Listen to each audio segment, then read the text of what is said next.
Welcome everybody to our latest session of Dragon of Icespire Peak. The group is currently in the thick of things. We will, as usual, do a quick recap of what happened last week and then jump right back into the action. So, last week our group was a bit split up as they had run into some trouble in Axholm, and so when we picked up last week, they actually were making their way back to town, had some issues, got back to town. Eventually, when we picked up and actually started playing the last session, the group that was able to head to the mine, they were headed to the mine because once they had got back to Phandalin, they had found that there was a man named Donjon who was there and had explained he was from the consortium and that he was looking for some folks to head up to the mine to take a look and see why productivity had dropped so much. The group had gone with him to the mine and unfortunately ran into some pretty bad trouble. So when we picked up last week, the group was actually leaving the mine from that bad trouble, had arrived back in Phandalin to regroup with their two companions who had been left behind, both Bryn and Finn, as well as Myza, as all three of them had been suffering the effects of this green fiendish rain that had collected all the way everywhere on the ground in the area and was bubbling up on occasion and causing some real problems. So once the group rejoined with the full group, and sort of the group that had gone to the mine filled in both Bryn and Finn about the issues of what they encountered, namely that there were these anthropomorphized rat-type individuals, and they had subjected the group to this sort of ritual biting each one of them before allowing them to leave and telling them never to come back, because if they did come back, it would only be to join them, or that would be under pain of death. Basically, come to join, don't just come to loiter or come to talk or anything like that. So obviously the group decided to make their way back there in order to take the fight to these rat people and try to potentially save Donjon. But this time, as the group made their way to the mine, they came up with a plan of, instead of using the primary entrance that they had used previously, to sort of do a bit of scouting, reconnoiter the place, and see if there's any additional entrances. So once the group arrived, they found themselves more towards the north side of this little chunk of cavern or mountainside. And once they got there, they sort of scanned around, looked about what they could see, started making their way east along the outside of the mine, and first noticed an elevated, about 20 feet off the ground, entrance that essentially looked like a tunnel entrance inside of the mountain. They decided to skip that for now, and then made their way around to the east side and found an additional entrance on the east side of the mountain. This was a very narrow tunnel entrance. The group sort of evaluated this, decided to enter. As they did so, with Bryn, and I want to say it was Josephine, sort of pushing ahead a bit, none of them were able to spot the carrion crawler that was latched onto the ceiling. As it dropped to the ground and took the fight to the team, surprising them all, it did indeed try to hurt them as best as it could, but the group got their act together pretty quickly and was able to defeat the carrion crawler, putting it down and ultimately dragging it out of the tunnel, getting it out of the way to try to make room for the rest of the team to be able to go in and out of the tunnel as necessary. Once that was complete and the carcass was pulled out of the tunnel, the group continued further into the tunnel and found that it sort of increased in elevation as they made their way through the tunnel entrance, found another chamber, and there was a door here, and what was odd is there were these pitons struck into the ground and on the side of the door, preventing it from being opened from the other side. This seemed very strange, because why would you put pitons on this side? But eventually the group decided to, with the advantage of a crowbar, start extracting these, doing what they could, strong-arming it, pulling each one of these out. Eventually was able to get them out, had listened by the door, had heard the sound of some labored breathing, spoken Dwarvish, and realized that there was a dwarf on the other side. The dwarf didn't really seem to believe the group at first, that they were just some random adventurers that had, sort of stumbled upon the group here. But eventually, after getting those pitons off, heading through the door and finding the dwarf barely alive along with several of his comrades who were slain, they were able to give him some food and water, and he explained that he was part of the group of the miners that were here that were trying to excavate the mine before the rat people attacked, and the rat people drove them back further in. Eventually they found themselves in this small little chamber, and they had barricaded it from their side, only to learn that the rat people had then barricaded it from their side, and it seemed as though both sides were trying to wait the other side out. Eventually, enough time passed where the dwarves realized, hey, we're going to run short on supplies. This isn't making a whole lot of sense. We'll just leave through the back entrance and try to make a break for it. But that's when they discovered that the door had actually been sealed shut by all the pitons on that side. So apparently one of these rat people had snuck around to the other side and pounded these pitons in, sealing the door at that point. With all of that information at hand, the group decided to continue and basically push through one of these doors that was barricaded and take the fight to the rat people. At first, I believe it was Kurtu near the back who did hear some sounds, and one of our team members, who I believe again was Josephine, snuck back through the tunnel, made her way back, and sort of peeked around the corner here, noticing a giant bird. It noticed her at the same time she noticed it. As the two locked eyes, she just backed off, realizing that there were these birds that had come, or a bird at least, that had come to likely feast on the corpse of this carrion crawler that was left out to just sort of rot there in the sun. So with this information at hand, the group circled back and started making their way through the door. Obviously, having to get through this door that's barricaded, it caused quite a bit of noise. With, I believe it was Gorlami used his ritual to create a battering ram, and then he and Bryn grabbed onto that, charge towards the door, trying to knock it down. It actually did not get knocked down on the first strike, and it took a second strike that partially damaged the door, and a third strike. Slowly, they were working their way through the door, bending it, breaking it, and kind of broke the door in half. But, of course, all this noise alerted the rat folks on the other side, and there's been sort of a dwindling battle here. First engaged heavy, a lot of spells have been thrown as the group has sort of pushed, and the rat people seem to be backing off slowly here and there, and the group is currently in the midst of that trailing battle. So yeah, team, that's my recap. I probably missed some important things there, trying to just do that quickly, but is there anything in particular anybody would like to add?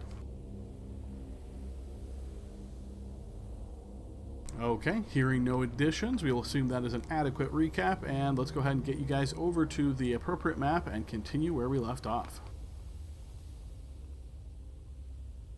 I don't remember anything about where we were or what we were doing, so good luck. Sounds like somebody had a better weekend than me.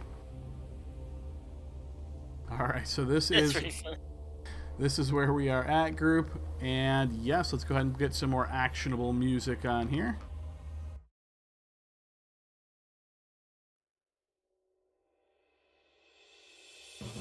Okay, so we are at the top of round 4, it looks like. Make sure I don't have the tokens locked here. I did not. Okay, excellent. Okay, so it is this guy's turn, and he's going to do some stuff off screen that you all can't see as we move to Bryn. Alright, she's going to make her way there. Oh, no. Yes. Did not recognize Josephine's token for a second. That's okay. We're all dealing with some short-term memory loss here. It's been that kind of weekend. Good, but we're paying for it now. And my Roll20's reloading. Uh-oh. While she reloading, Adam, can I take my inspiration for journal? Oh, yeah, sorry. I keep missing that to mention it again, but yeah, feel free to remind me. Yes, go ahead and take inspiration for entry into Gorlami's Guide. Okay, thank you. Sorry, Nat. No worries. Alright, I am hearing all the scuffling. I think Bryn is gonna rage and smack this guy in front of her. Okay, so on screen, it looks like it's saying you had no rages left. Do you show something different that you do have rages? Oh, now it's saying -1. I guess I didn't. I thought I just got a long rest at... Maybe it never applied because you definitely didn't use any last session. And you're level 5, you should have got it all regrouped from that long rest anyway. I think the team is right here. So let's go ahead and update this. We'll put you at 2. We'll give you those back, and we'll give you these back. Okay, so yes, you are raging then. Those attributes have been updated on your sheet. Let's just making sure HP, I'm sure, should be accurate. Yeah, okay, I think that looks good. So you are raging. Please continue. Alright, I'm gonna hit this dude right in front of me with my handy dandy brand new fabulous longsword. You slash out with that longsword and do indeed connect, wounding the creature as you catch it in the shoulder. Plus rage. Oh yes, I didn't have my rage damage. Here we are. Added Rage damage is like 10, 15, right? Not quite yet. Shucks. Alright, I'll try to put this one out of its misery. All right, you make your second strike at the same creature, and yes, that will connect, wounding the creature badly once again. Alright, I'm gonna try to stuff up this hole right here. Actually I have a question. When we heard the scuffling, was it coming, like, up this tunnel that we're standing in now, or away? Or can we tell? I would say hard to tell. When you guys first heard it, it was coming from your north and your south, so movement, you can certainly tell it's coming from this tunnel at the moment, but there's a lot of activity all around you. I imagine footsteps echoing, all of that. Probably hard to pinpoint exact locations. The north is a dead end. It's clear. Alright, well...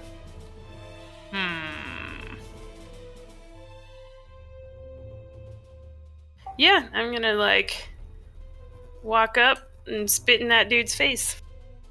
Okay, so unfortunately, there's not a whole lot of space to walk by, as that is a rock wall, so if you want to try to push by this injured creature, you're going to need to use... No. Never mind, I thought he was dead. No, unfortunately not. Alright, I'll stay where I'm at. Apologies. She's like, he's not dead? What's wrong with roll 20? It's like, I know. raged! Like, it must be lagging. Alright, no worries. So we move to this guy here, and again, he'll do some stuff off screen that you guys won't see. Similarly, and then we'll move to Kurtu, who will be temporarily active by my hand until we get a little bit of opportunity here. So Kurtu is going to pop up and try to hit this creature with a quick firebolt.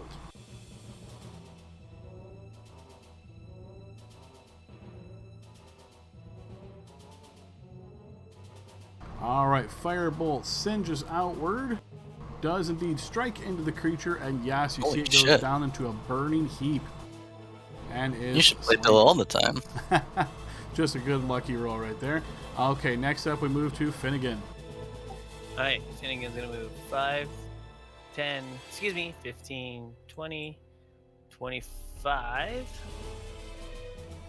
From there, he's going to try to get him in the square. It's hard to see. Okay, so 25 to there. Action's going to be... It's going to be a dodge action. I'm going to end my turn. Alright, you take a defensive dodge there in the hallway. Let's move to Gorlami's turn. Okie dokie.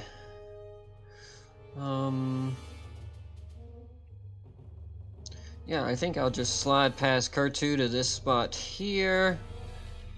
And I know that we're going to wrap around the corner here, but it's kind of a clog. So actually, I'm going to retcon that. I don't want to give us too much of a...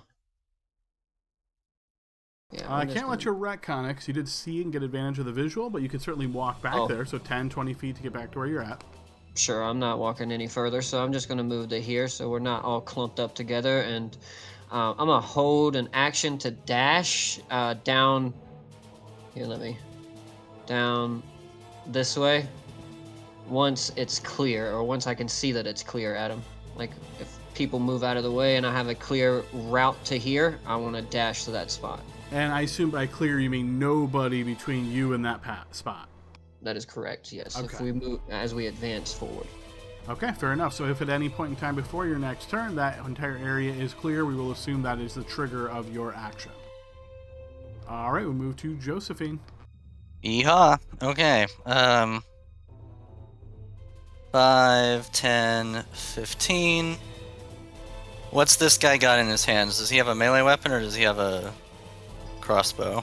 Some of them had a crossbow. Sword. Okay. Then I will go here. My fists should still be active because they last 10 minutes and we've been fighting with them. So I'm going to take my first attack here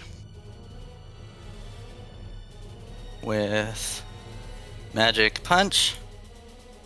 Yes, that'll connect. So 8 force damage. Smack into it heartily. Second Magic Punch Yeah, certainly connects. for 9 more. Hitting it in the gut, hurting it again. And I have 3. Yeah, I'm gonna spend a key point on flurry of blows. So down to 2. So here comes 2 more. That will hit. And there's 6. That will also hit. And 7. Wounding the creature again. Okay. I have more movement, but not enough to matter, I think. So I will just back up 1 space here, so that is this space below Bryn occupiable, or is it? Not without like you'd really have to be hugging the wall and putting yourself in a bad spot. Yeah. Well, what I'm saying is I just don't want to get surrounded. Like if they try to overrun me or something, I don't want to get flanked. So No, yeah, it's okay. yep. Yeah. So I will back forward. up 5 more, and that is my turn. All right, fair enough. That is an off-screen turn. At this end's turn, you're going to notice Josephine as its wounds begin to heal. And it is then going to move.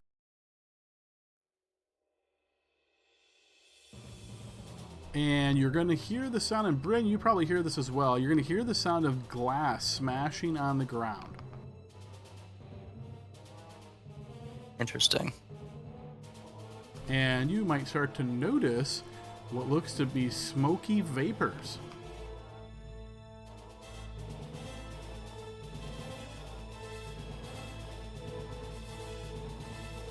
Okay, on Maiza's turn, she will pop around the corner, kind of get the same idea as Gorlami here. She sees everything pretty congested.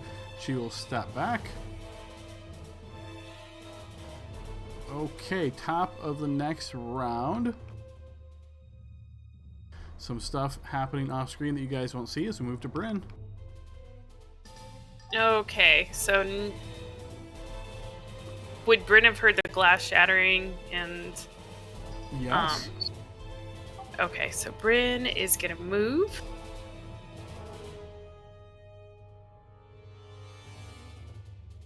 So as you get to about here, Bryn, you mechanically, your token, you probably won't be able to move it left, but if you wish to, you can. It just means you're entering this smoke. Oh, okay. So can she see?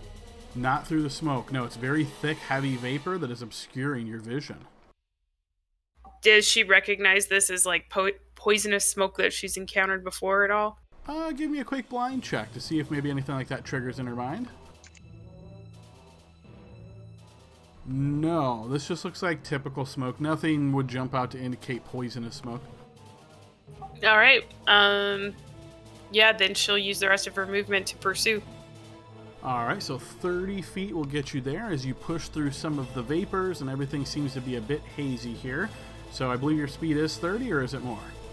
I got 40.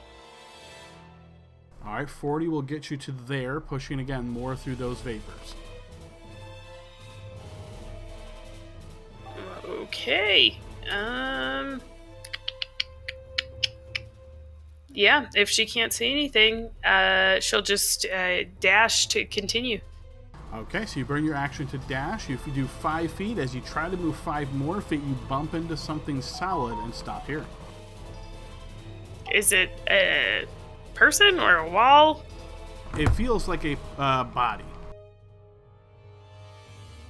All right. Like a live body or dead body? Standing body, because you've brushed into them as they're standing there. So yes, you would assume live unless someone's strung up here. All right. Hey, guys. I got him down here. But it's smoky. All Alright, as your turn ends with no damage to you and no attack, that means rage will go ahead and end, so go ahead and remove that from you. And then we move to this guy's turn. Again, some off-turn stuff. Some more off-turn stuff. But, Bryn, you will now hear a voice shouting through the smoke here. If you keep getting closer, we're killing this friend of yours. Kurtu will take a step forward to here. Not seeing too much. He's going to do the same kind of deal. Back up. As we move to Finn. Alright, Finn goes 5, 10. Where'd you go? 15, 20, 25. And I see the dark cloud.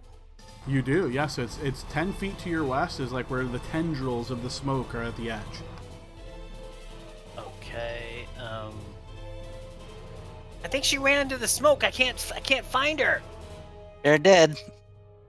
They're dead? She sure did. Oh.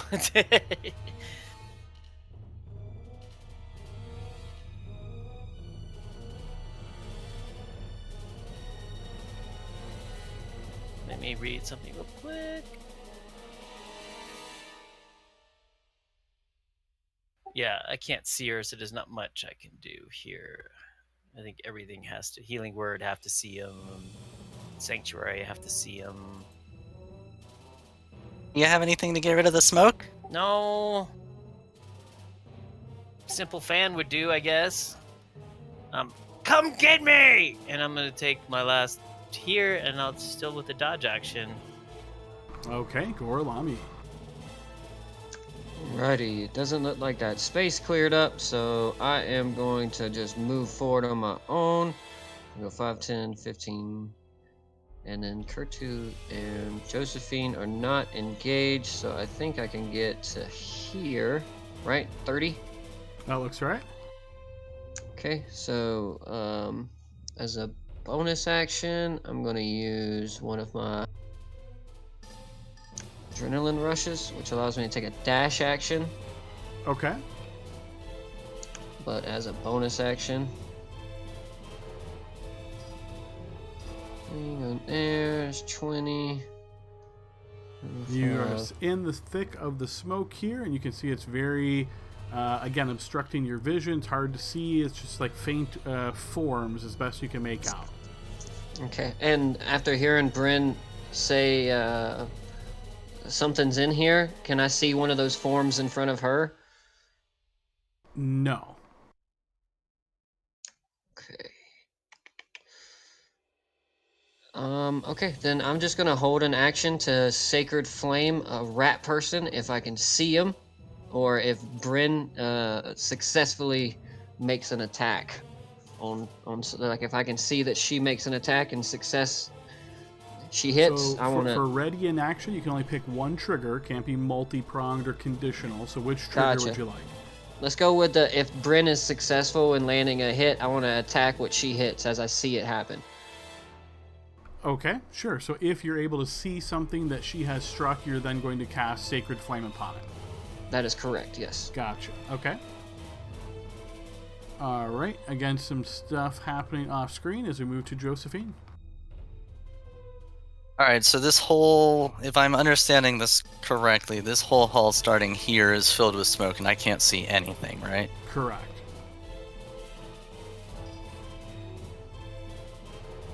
Knowing that 2 of my companions ran into the smoke, is it reasonable to expect that the first thing I bump into is a friend? I would leave that to you if you think that makes sense. I think that makes sense, but the problem is I don't know the layout of the hall beyond them. Yes, visual obstruction can make things very challenging.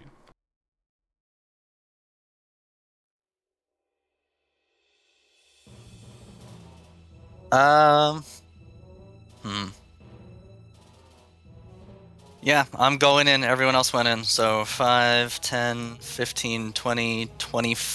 I'll keep moving as far as I can until I bump into somebody. So you do 25, you try to move further, and you bump into a form, a body. Friendly? Who is I that? ask. It's me. Can you let me by? Yeah. I can't Can I go- see, though, so I don't know where. Can I go by him, or is it difficult terrain? I guess I don't know if he's engaged or not, do I? You would not. How much movement do you have left? That was 25, so I have 15 more. Okay, and your intent is to push by him and just continue going as far as you can go? Yes. Do I have enough... Do you think I have enough passive perception to tell where the walls are as I'm moving? Roughly, yeah. Okay. Am I at a juncture? You've moved 35 feet at this point, and as Yep. you would go to try to move your last 5, as you're kind of, again, trying to very briefly follow the walls, like you said, you bump into another form. Ah! Hi, Bryn. I hear her grunt, so I assume it's Bryn. Is he right next to you? Yes, I believe he's right here. I can't see much though. Fuck me. Okay. How does targeting work? I have a reach of 10 feet, but I can't see the target. So am I able to attack that space? You or can, yes. no? It would be a disadvantage, but you can certainly declare a space that you're targeting. There is no reason not to then, because if I dash, I'm just going to bump into him, and then I'm going to get stuck. So... yeah, I'd either have to do that, or I'd have to dash and attempt an overrun, I think. Tumble Which would through be my whole... acrobatics probably be better for you. It would actually... I don't actually know that, because my strength checks are made with wisdom right now. Oh, okay. And then I have expertise in athletics. So that might be better for you then. I think, though... Greatest... because I don't know what's beyond there, so I'd be fucking myself over pretty hard, maybe. So I am going to attempt to attack the space above Bryn with my 3 attacks. I know I have disadvantage and all that, but I think it's the best play. Okay, yep, disadvantage and then cover as well. But yeah, go ahead and make those attacks. Yeah, good luck, Josephine. So, punch 1. That will be a fumble. Go ahead and roll a melee fumble. Quit hitting yourself. Quit hitting Nice. yourself. All right, you lose your balance while attacking. You fall prone, and your movement is reduced to 0. I used all my movement, so I don't... That's just for this turn, right? Or am I stuck here forever? No, just for this turn. Okay. Can I still attack while prone? You can. It's double disadvantage, which works out to just disadvantage. Well, I'm gonna go for it, because I'm committed now. Yes, you do manage to slip a fist past Bryn's form and strike into this form ahead, and you hear a solid smash connection. Solid smash. Do I hear it fall? Not right away. If it does, maybe not instantly. Okay, well then I'm gonna use my last bonus action to swing at that space. If it's alive, that's fine. If it's dead, double tapping for BM. All right. And I'm gonna miss. Yes, it does indeed swing and hit air. Okay, I'm done. I'm prone.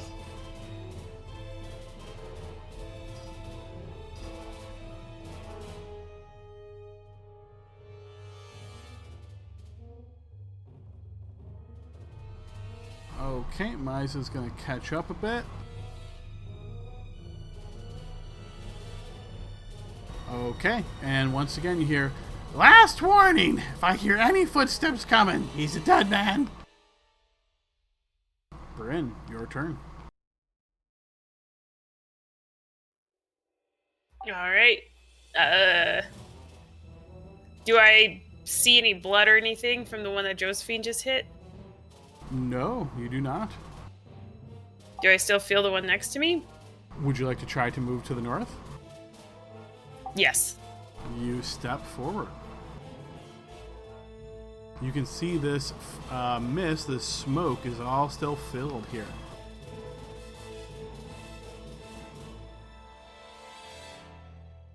Okay. Do I know...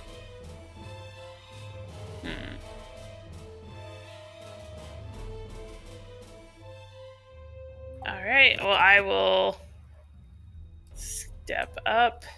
All right, you step further, pushing through more of this smoke. That's 10 feet. So the edge of the smoke essentially is where you are right now. Okay, well, I can see these 3 things. You can, yes. You notice this hybrid rat type guy. You notice a rat. And then you notice this big, bulky, dark-skinned man that I don't think you have met yet, but perhaps some of your companions have described him as being Don John. Would I recognize him as Don John? I think the team has probably told you, even though we, as players are not always so good about saying, this is why we're here. I imagine in the hours that you guys walked from Phandalin to the mine, you probably have discussed this.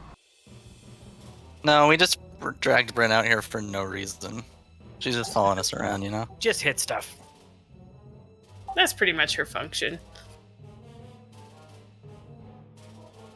Okay, and after hearing, like, another step and I'm gonna hit him, is he, like, this guy holding him hostage? It does not look to be now. Does Don John appear to be, what is, like... So I kind of get what you're going for here, but the challenge is like all this is happening super quick, and I want to try to give you some information, but not everything, because you have to try to make kind of a snap decision. So I'd say as you push through the smoke, you notice these 3 here, and you don't notice that who you recognize as Don John is being obviously held in captivity. There's no blade to his throat, nothing like that. Anything beyond that, like trying to read the intention here or try to guess what might be happening here, would be an action insight.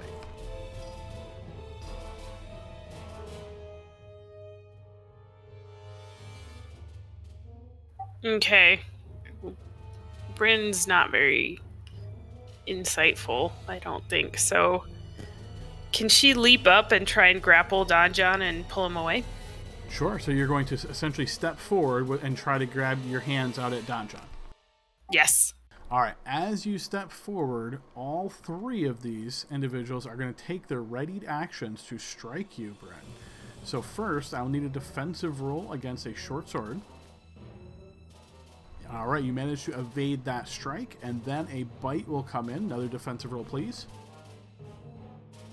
The bite will manage to get through your defenses, and you'll suffer 3 points of piercing damage from that bite. And then lastly, you're going to notice Don John produces a dagger and strikes out at it with you. Whoa, whoa, whoa! But even in your surprise, you manage to avoid this strike.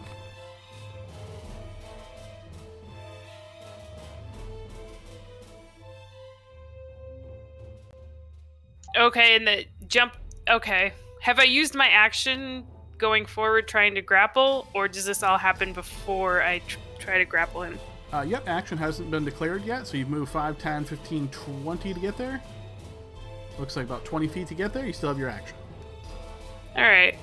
Well, I know this rat guy in front of me looks like a bad guy. I'm gonna Mad Dog Don John for that, though. And I'm gonna try and smack the ones directly in front of me. All right, nice. All right, you line up a strike at this rat man. Yes, that will connect. Oop, no rage, sorry. Slashing into his arm and wounding him. Second slash also connects as you hit him in the thigh, drawing a long line of blood. Hey guys, get up here! There's some weird shit happening!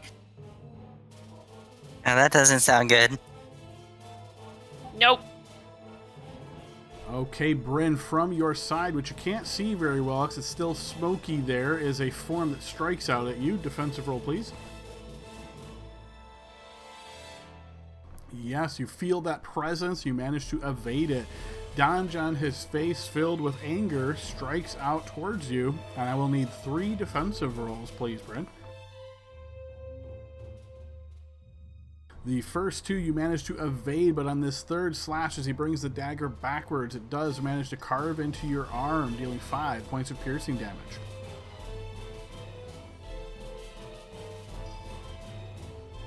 Kurtu's going to move forward and say, "Should I throw a fireball?"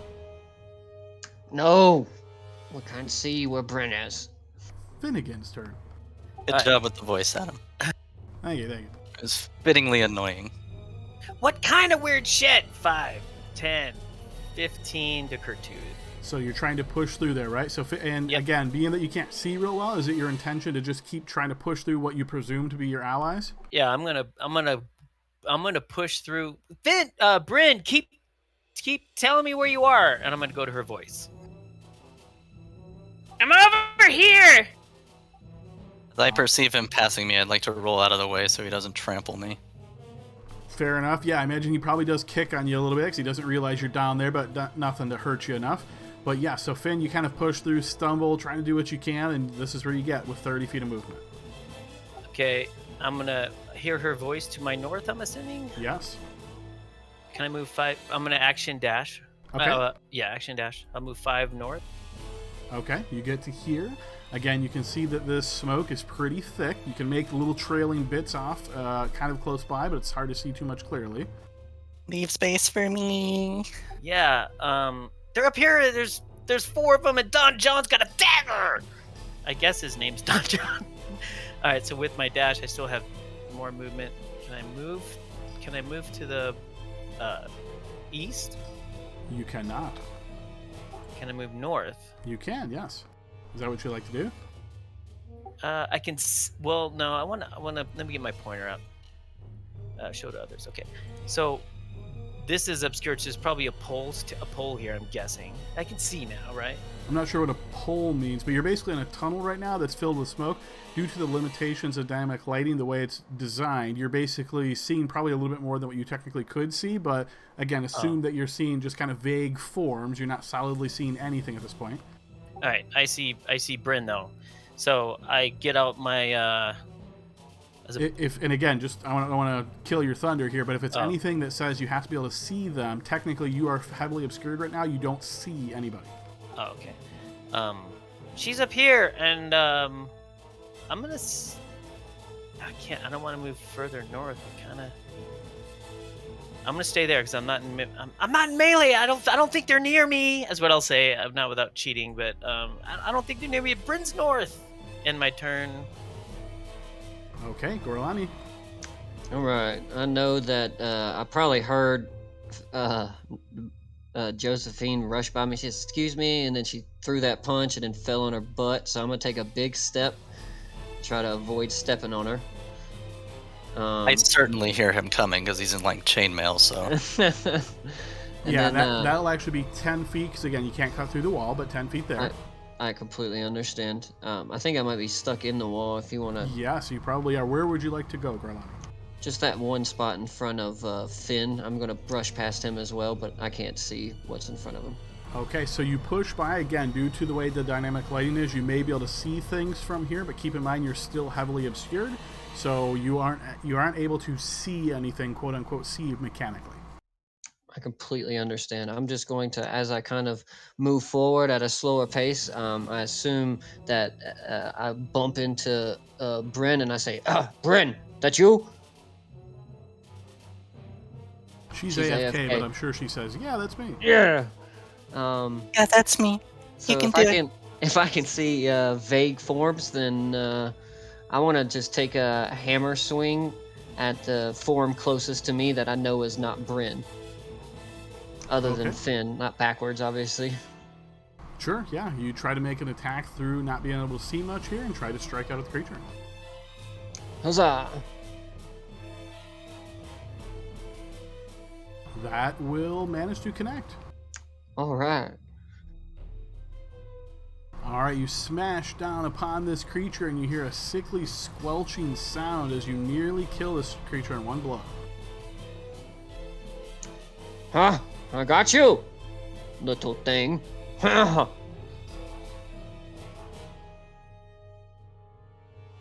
All right, next up is this guy's turn. Going to get to there. And we move to Josephine's turn, who's prone.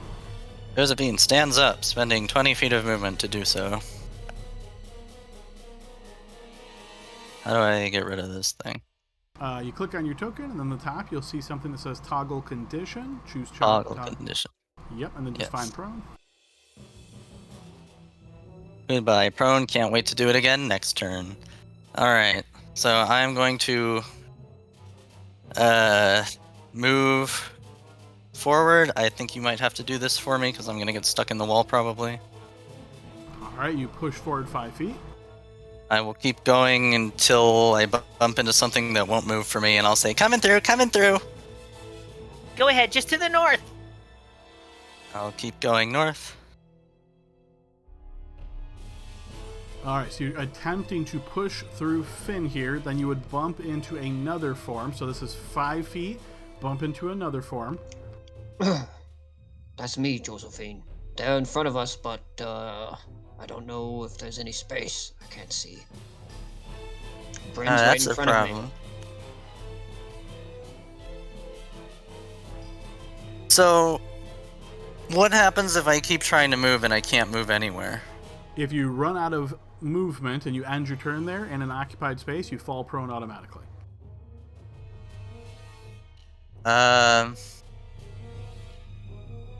Can I attack while occupying an ally's space and then back off? You can, but it counts as squeezing, meaning you do so at disadvantage. I do so at disadvantage anyway because I'm covered in smoke. That is true. So, if I can't get past them, and I can't...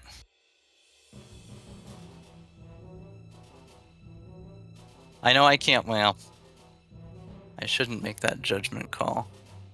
So, yeah, I'm gonna have to try squeezing with Gorlami then.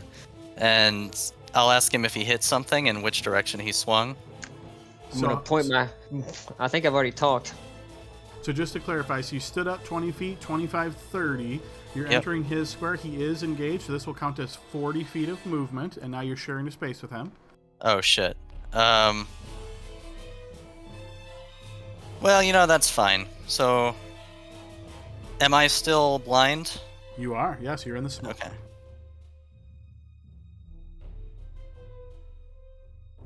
Yeah, I have to do it. So I'm going to take my 2 attacks at disadvantage at the direction that I can tell. Even though I can't see him necessarily, I think I can feel the way he's, like, gesturing. If I can see, like, basic shadowy shapes, I can attack in that direction, right? I would say, yeah, I think that's reasonable. Okay, so I'm going to take first attack at disadvantage to my northeast with my magic punch. That will connect. All right, you smack into it solidly, and you can hear a death cry. Okay.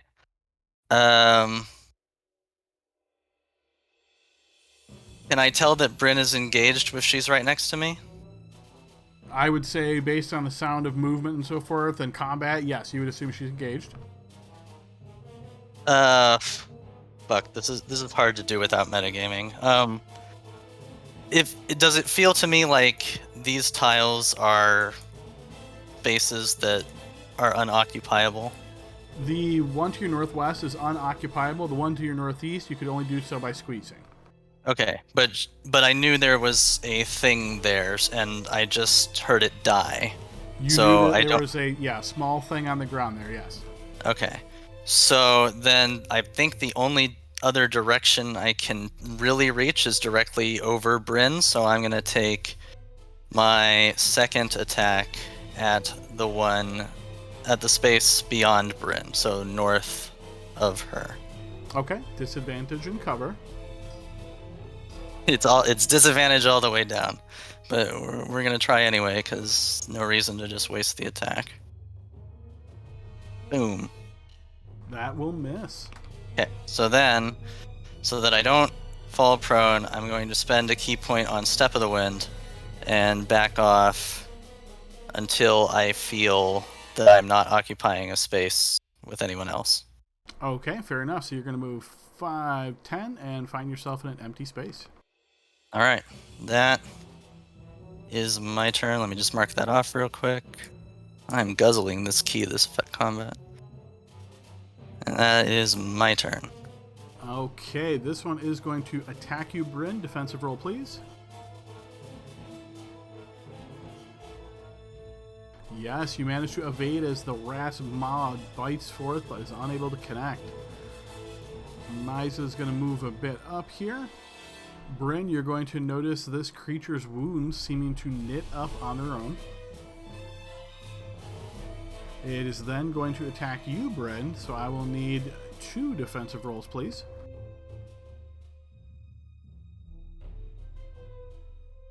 The first one manages to connect as this hybrid rat-like creature reaches forth and bites you, and you will suffer 5 piercing damage, and I will need a Constitution saving throw. Okay. Then it is going to attempt to stab you as it pierces forth with a short sword. Another defensive roll, please. This one also manages to get through your defenses, and you suffer 7 points of piercing damage. Okay, Bryn, it is your turn. Alright. She's gonna continue to stab at that one in... Well, actually, you know what? I think she's gonna rage again. Because that's Okay. gonna piss her off.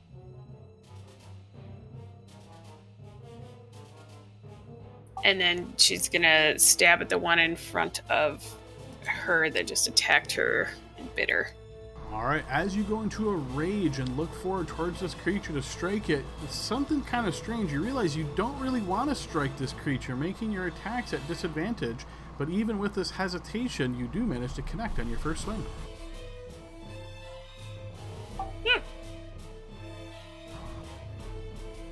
Alright, you slash into the creature's midsection, cutting through its armor here, this leathery armor, and wounding it. The second one, however, again, in your hesitation to not really want to hurt it, something is pulling you back from wanting to hurt this thing. You miss. That's weird. Alright, Don John here continues on his stabathon, and I will need 3 more defensive rolls, please.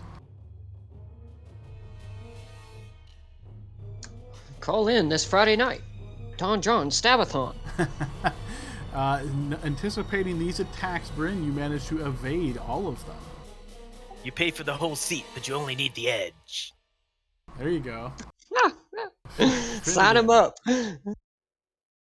All right, so I mean, at this point, I should be not mitigating, but understanding that Bryn is up ahead, right? So I'm gonna say, hey, Gore, she's just ahead of you, right? All right, so I'm gonna. Why can't I move my token?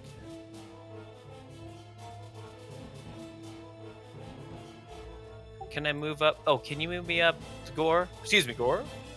You see you're trying to enter Gore's space? Yes, please. Alright, so you manage to step into Gore's space. Okay, now I reach out and touch Bryn. Is that you? Yes, it's me. Okay, now I'm going to get really close at him because I know it's Bryn. I'm going to look. Can I see her if I get my face right up to her legs? Mechanically, no. You know she's there, but you don't qualify for seeing her for spell purposes. And at the smoke, even though the smoke is still obscuring the enemies too, right? From you, because you're in the smoke, yes.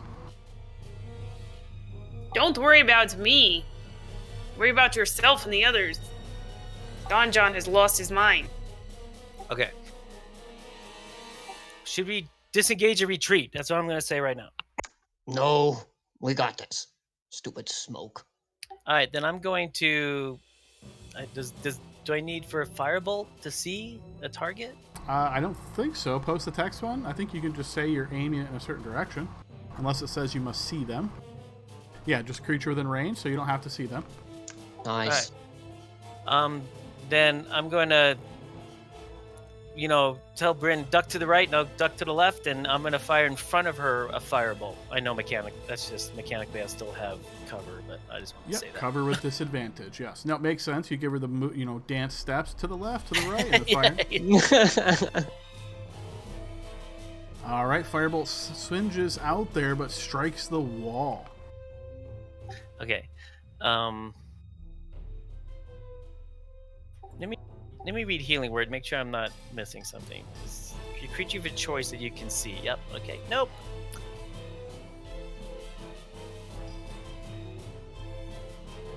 Can I move along this wall and occupy this space, Adam? No, you cannot. That looks to be solid rock wall there. What about this one? Would you like to attempt to do so? I would, yes. All right, you squeeze. Being small, you get into this space, and you don't technically even have to squeeze. Being a small character, you do manage to get there. Okay, I'm next to Bryn. I still can't see anything, but they're up. A bunch of people up here. 4. It's action, movement, bonus action. I just can't see anybody. But you know what I'm gonna do right now? It's a bonus action. I'm going to. I take a little pinwheel funny thing and I stick it on my shoulder. I'm gonna cast Sanctuary up. Oh, it's a bonus action Sanctuary because Firebolt was a cantrip. Yep. Who would you like to target with Sanctuary? The only person I can see is me, right? I It don't just think says- this says you have to see them. Yeah, it just says a creature within range. Oh, Mm-hmm. that'll be me then. Okay, fair enough. You cast Sanctuary on yourself. That works. Is there an I would put a color thing on there maybe or something? Yeah, I don't think I have Sanctuary as a spell toggle yet, so I can add that one next time. But yeah, that works for now. Gorlami. Okay. Now mechanically, I know Bryn's in front of me. Obviously, just like everybody's been saying, without trying to metagame because we don't want to break anything. I don't know if there's space beyond the creatures that I can see, or I can't see if the smoke is dissipating in any direction. Can I? Correct. It seems to be lingering here. Okay. So what I'm gonna do then is feeling my way around. I know Bryn's here in front of me. Do I think it's possible if I can? Because I know you said this space here is a rock wall. Correct. Do I think I can go like this? I don't think I can do that, can I? No, that space would be completely impassable. Okay, so this is what I'm going to do then. I'm going to occupy Bryn's space for a moment.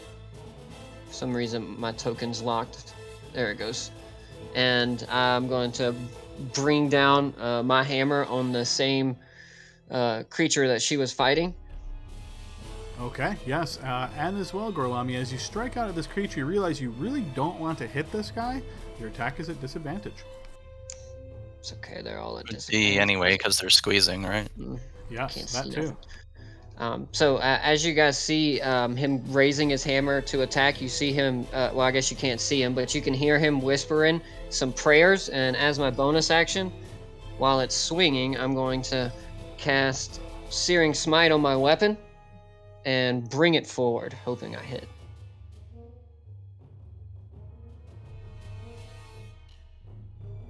Yes, I'll do indeed it. you do. All right, so that would be damage from the Warhammer, and then he takes, I believe it's 1d6. Yep, it rolled above. Nice. And then I believe he's also on fire now. Yep, it ignites in flame at the start of each of its turns. He must make a con save. Cool, so he kind of erupts into a flame, and I snicker, and then I step back into the space I was just in. All right, I know as I you step may back, you invoke- will take 3 opportunity attacks, so give me 3 defensive rolls, please. Not a problem. The rat bite connects for 6 piercing damage, but you manage to evade the other strikes as you retreat back.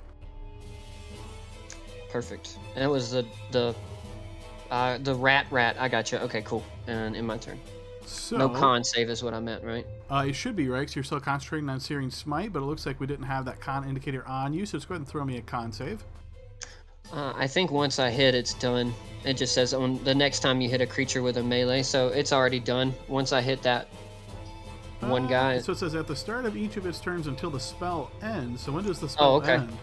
I Correct, guess you have to- You're right. I'm wrong. Let me do a con save for you. It's fine. You're gonna succeed. Uh-oh. You know, I tried really hard. I'm trying to channel you my energy, It's okay, It man. didn't work this time. So as the rat bites into you, you do lose concentration on that. Okay, this guy's turn. Yes, he is going to stand up there. All right, our camera pans outside of the mine to the nice grassy meadow where, unbeknownst to the rest of the team, Eomir has suddenly arrived outside the mine knowing that the team was heading here based on the last discussions that they had. Eomir, what would you like to do? I am going to. Do I still see their foot tracks? I assume you're sort of vaguely following them at this point, but if you wish to pinpoint them and sort of follow them at that point, it would be an action for survival. Okay, yeah. That I just wanted to make sure that not to metagame and I don't get steered the wrong way. I was gonna dash action, but yeah, I'll use a survival. All right, go ahead and make a blind check as you search to see if you can find the exact path that these tracks took. You do find several different sets of footprints, and it looks like they are heading southeast. Okay, Bando on my shoulder. We're gonna go there, and that's my turn. I'm catching up, boys. All right, You'll get Joseph. here eventually. All right, I'm going back north. Squeezing by anyone who will let me. All right, so that's, let's see, 5, 10, 20 to get there, squeezing. I guess if I'm squeezing, can I? Oh fuck! I can't. Let me deselect my tokens real quick. Yeah, this guy looks almost. This guy looks. Can I see this guy, or am I still in smoke? You're still in smoke. Fuck me.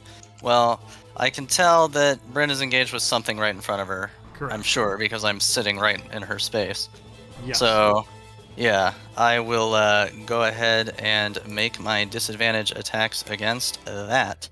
And I think I will spend a hero point on the first one. Okay. Try to swing this in my favor a little bit. Hopefully we can... So here comes that. So +7 to this, even though it's disadvantage. So Will that's connect. 12 + 7.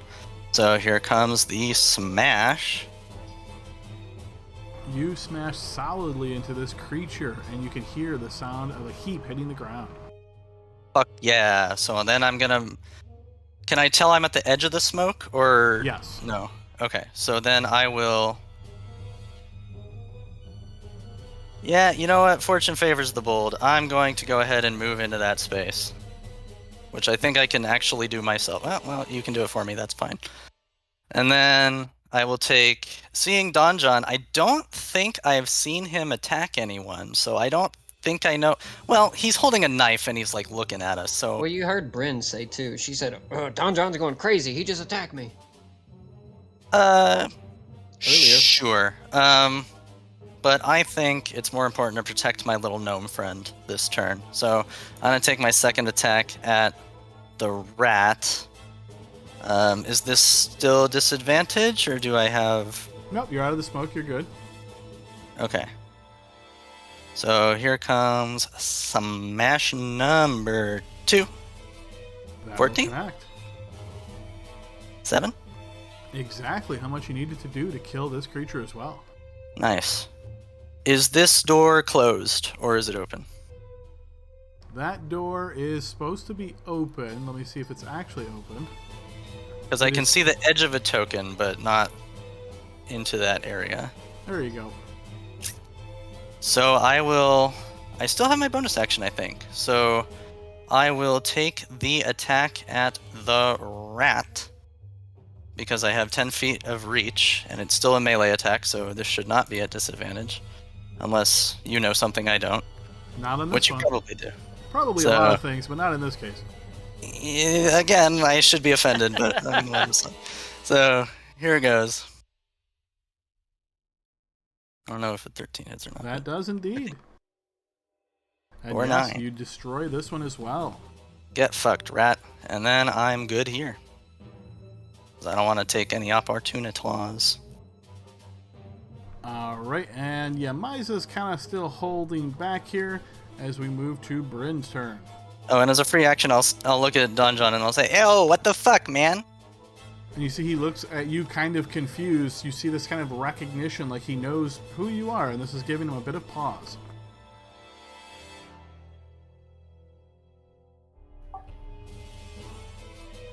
Okay. Oops. I just logged out of the game. Oops.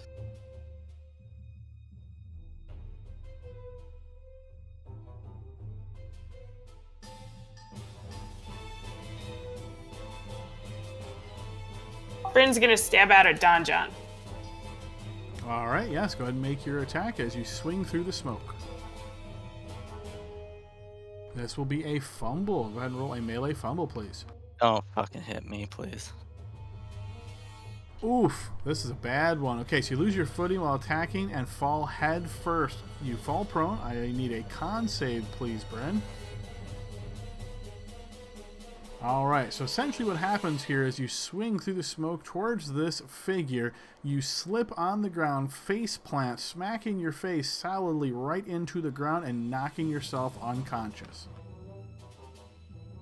Great. Nice. That sounds about right for the weekend. All right. All right, so you will suffer a little bit of damage there. So that's going to be 10 points of bludgeoning damage.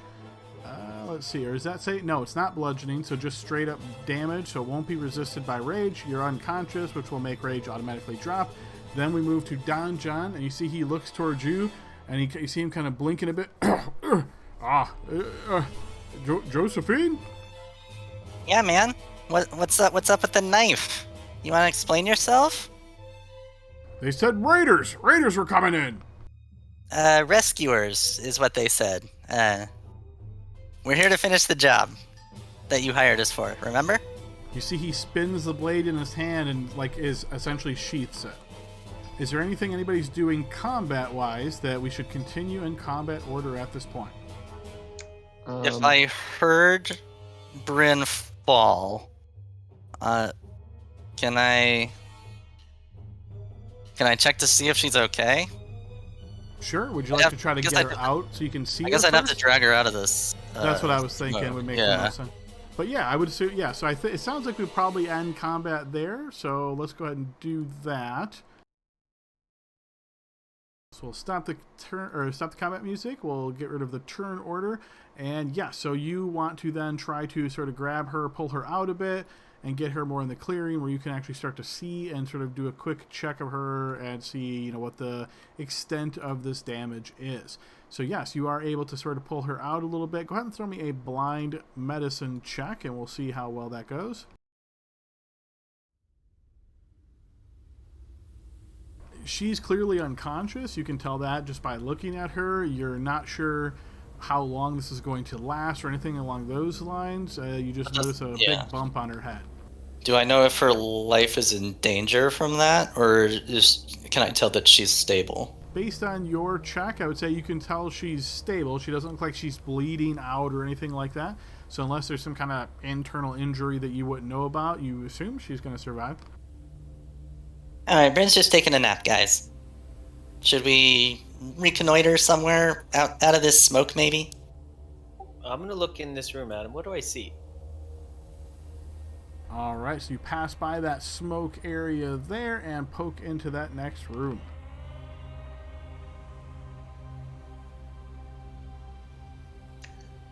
Adam, can you move me forward one? I think I'm stuck on something. There's like a slant.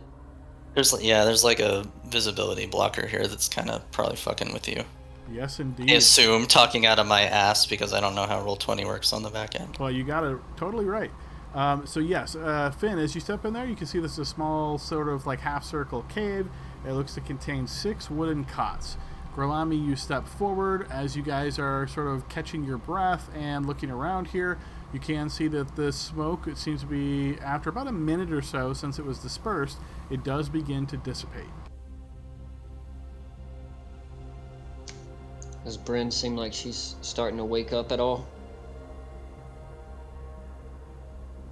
We could bring her in here. This looks okay. It's got cots. She's not awake yet. I'm just gonna wake her up. How I wake up all dwarfs. Just a nice hearty smack across her face. Bryn! Aomir, go ahead and throw me a blind athletics check as you try to climb up to that entrance.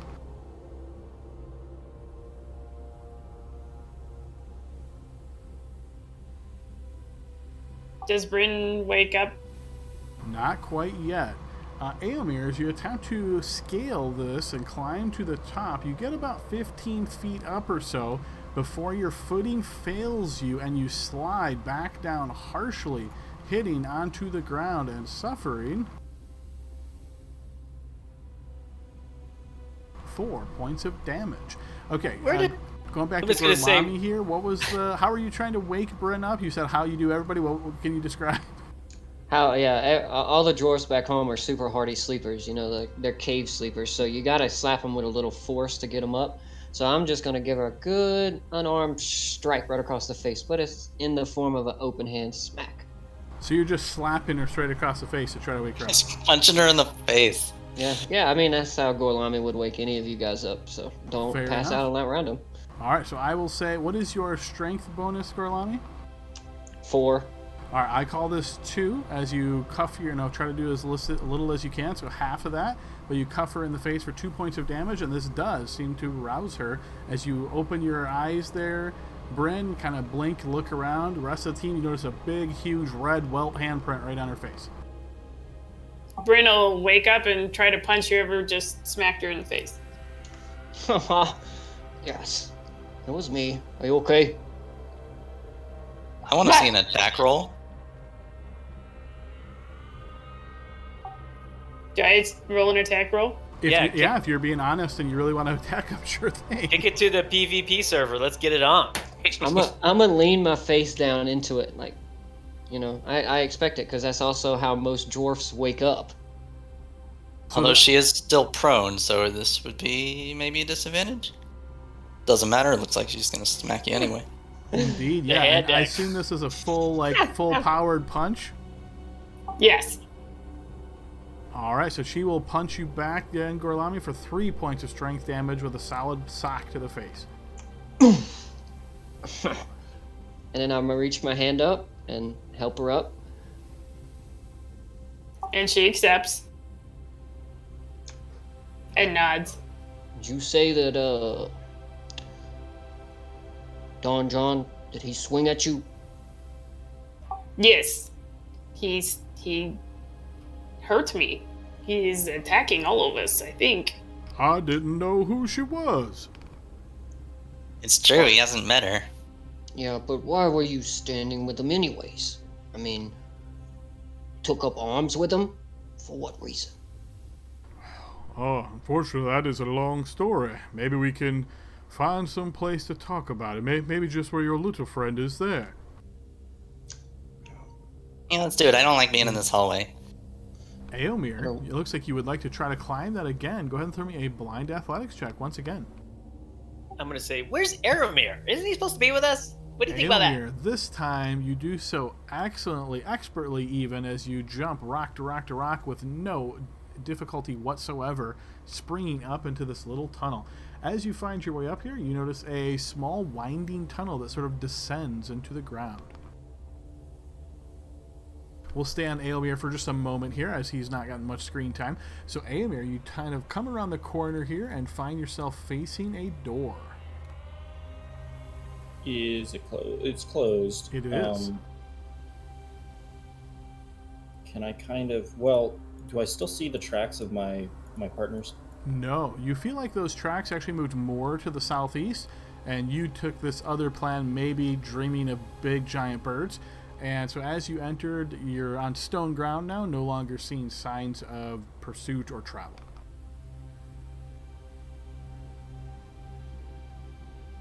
Oh, so wait. Did I just cut the corner there? So when you were outside and I said that the tracks went to the southeast, I meant they went far to the southeast, and it looks like you basically stopped way short and then entered in this path. Oh, okay. All right. So noticing that I lost the tracks, can I come back out here and then make a quick glance and see if I can see them again?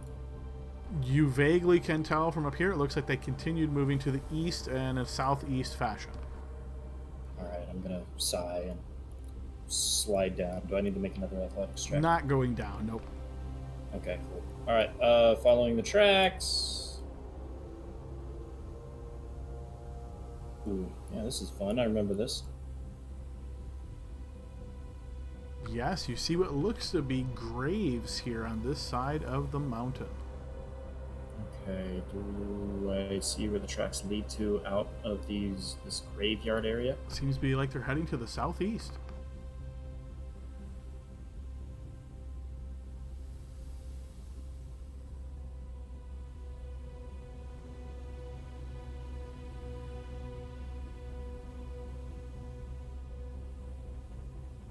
As you turn the corner here, Aomir, and continue approaching, you notice a macabre scene as this kind of like collection of bushes here is just littered with pieces of fleshy carapace and a lot of blood that coats this area. It looks like a murder scene.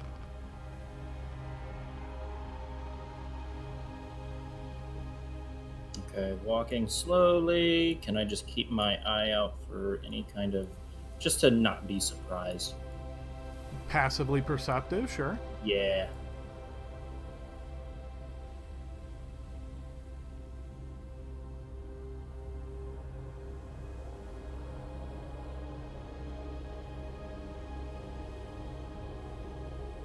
You continue making your way through this tunnel, noticing that it starts to ascend as it climbs higher up into the mountain.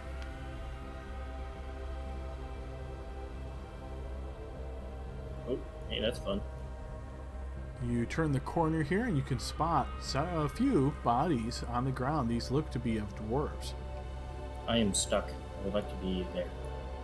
You failed your don't get stuck check. All right, let's see. There you are. Thank you.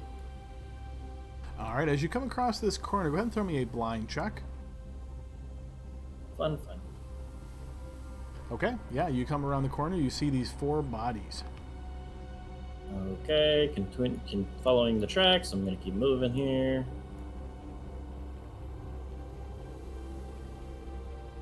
And as you get to here, you hear echoing throughout the tunnel. Misa, did you see it when I threw that fireball? How boom it went! I think I found him. I'm gonna say to Bando, I can go through this door, but I can't. There.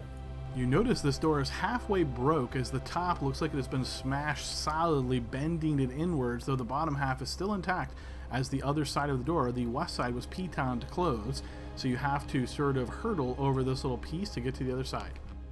Okay, do I need to make any kind of check for that? Nope, if you were in battle maybe, but out of battle, no. Okay. Anything in here of interest? As you look here, you can see what appears to be piles of rat droppings in the northeast corner. Hey, I don't need any of that. Alright, moving on. And there's that corpse of that rat that I inflicted wounds on that's like all ashy and necrotic and gross. There would indeed, yes, be corpses in this area.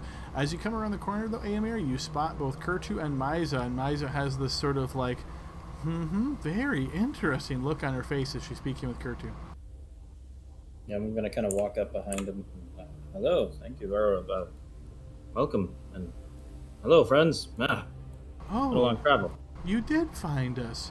Well, they're just around the corner if you want to go and meet up with them. I want to go check on our friend back there and make sure he's still okay. Kurtu, would you mind escorting me? I want to make sure I don't lose my way. And Kurtu gladly accepts to do so as the pair of them walk off.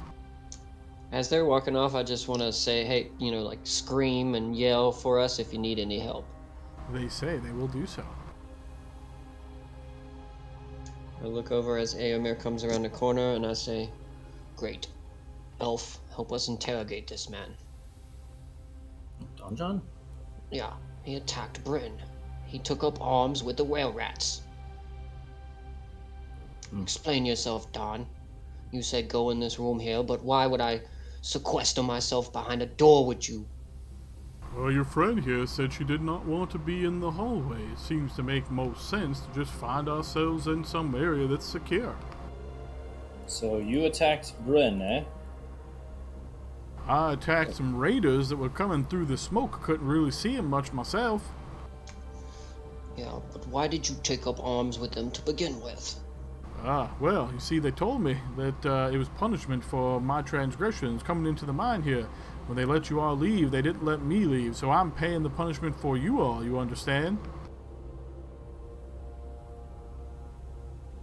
Can I make an insight check to see if there's anything, like if he looks sickly or charmed in any kind of way? Sure, yeah, give me a blind check. He does not look sickly. He looks pretty hale and hearty and quite tall, and yeah, you don't sense any kind of compulsion or anything like that.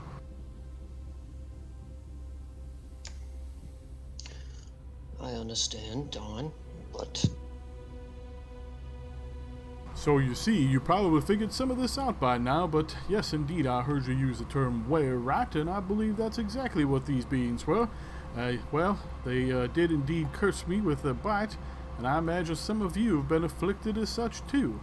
I was trying to learn a little bit as I could. How can you learn about yourself if there's nobody to teach you?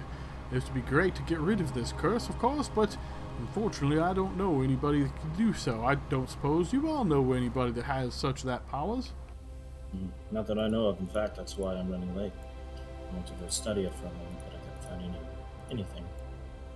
So that's why you left us alone to fight for our lives in here. Okay, I forgive you. Well, when I came back to Fendelin, you weren't there. So I came and followed you. Tell you what, you buy us drinks when we get back, we'll call it square. Deal. So, Donjon, you said they were were-rats. Did that mean we get them all, or are there more? I imagine that the two at the front entrance are probably still there, unless they heard all the commotion and decided to make a beat the track for it. Do you know the way there? I do, yes, but, it's hard to try to fight them because it seems as though something with this curse, it just makes me not want to fight them, so I can't say I'll be particularly good if that's what you're thinking.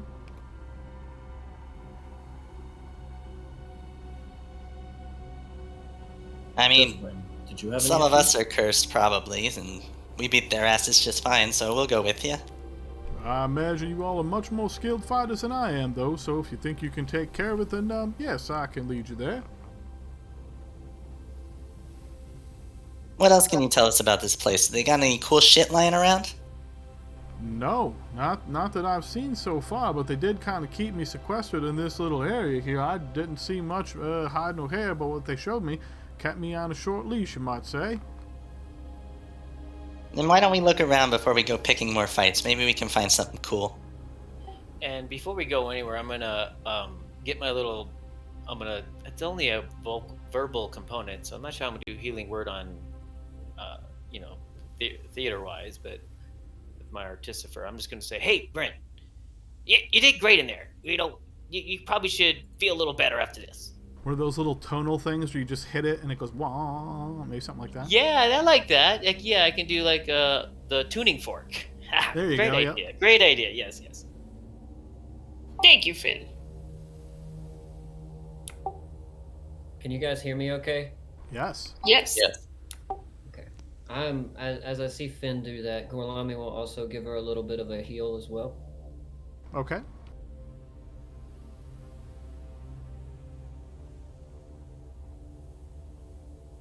But Gore, that is not fair, since I cannot give you healing and I punched you in the face. It's okay. If we had 10 minutes, I could get everybody pretty good. Oh, and you know what? I think Bryn hit you harder. I'm just saying. That's what I think. What do you think about that? Only because I have so much respect for him. So What's up here? Are these stairs? Yes, they are. It sort of leads up. They're not actual like wooden stairs or anything. I think it was like carved, increases in elevation. It's an incline with Yeah. like stone Exactly. Yep. repurposed to be functionally. Okay. Before we take off, Finn, did you search this room over here? No, I didn't. You want to give me a minute? I can do it. I'm going to get my artificer kit out, and I'm going to cast guidance on myself and search this room. All right. Hey, Adam. Blind check, please. Yes, Saomir. I am going to keep an eye on Don John. Okay, to make sure he doesn't like walk away or. Nope, as he hears you guys say you might want to look around a little bit, he just stops back, and you see he leans against this back wall as he's just observing you. So, Finn, you spend 1 minute as you search around this room with the cot, seeing if you can find anything of interest, adding that to your roll.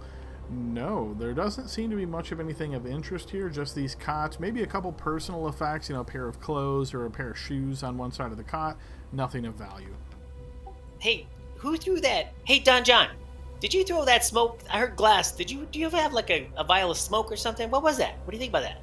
No, that wasn't me. That was one of the were-rats. Had themselves one of those chemists, made some different concoctions, but I don't know where she died. Probably in the hallway, maybe? Oh, and you would think it was this one that was right here? I'm going to search that body too, please. Sounds like you're basically just trying to search and see what you can find in this basic area. Yeah, and I want I got 1 minute on that guidance, so I'm going to try to hit that body as well. So the first time you use guidance, it would be up, and then you have to use it again. Oh, yeah, I'll hit it again. I'm going to get my little research, magnifying glass and stuff like that for my artificer. All right, so you spend another couple of minutes after you cast a spell searching the various bodies here. You obviously find what would be the gear of the creature. So, for example, short swords, you can find some hand crossbows, you can find bolts, you can find some plain clothing, that sort of thing. Some of the clothing on some of these hybrids or were-rats is a little bit padded, so you can think of it as like a shirt with more a bit of a padded kind of armor-like type look. But other than that, no coinage, no addition, nothing that you would imply of any kind of alchemical sort. Oh, bummer. Can I pick up the hand crossbows? I imagine like Finn, like he looks at it and then throws it over his shoulder if he doesn't find it interesting. Can I grab it? You can, yes. In total, you would find 4 hand crossbows. Thank you. Would we have been able to recognize any of the were-rats from the last time we were here? Like, do we know that we fought the leader or the new leader, I should say? Or do they all kind of look the same to us? I mean, again, with the time you spent here, if you want to try to identify that person, I would say we can take 5 minutes on the clock here, and you can make a check to see if you would recognize that. I don't necessarily think it's that important. I'm trying to get a sense of how many there might still be left.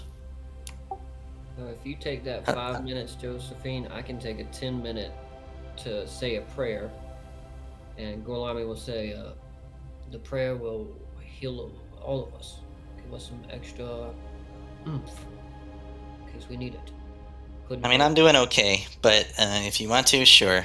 I'll look around, count the number of were-rats we killed, and then see if I can pick out any that we recognize. Or specifically looking for the one that was in charge after we gibbed the first leader. Sure, yeah, go ahead and throw me a blind check as you do so. And I'll go with Josephine to help out, of course. Okay. I'm just going to step back right here into the doorway, Adam, and kind of sit in the threshold. And then as I can see everybody, before I start, I'm going to say, now stay where I can see you. And then I'm going to start this for 10 minutes. Okay. I guess I can cast it after the 10 minutes goes up, just in case it doesn't go all the way through.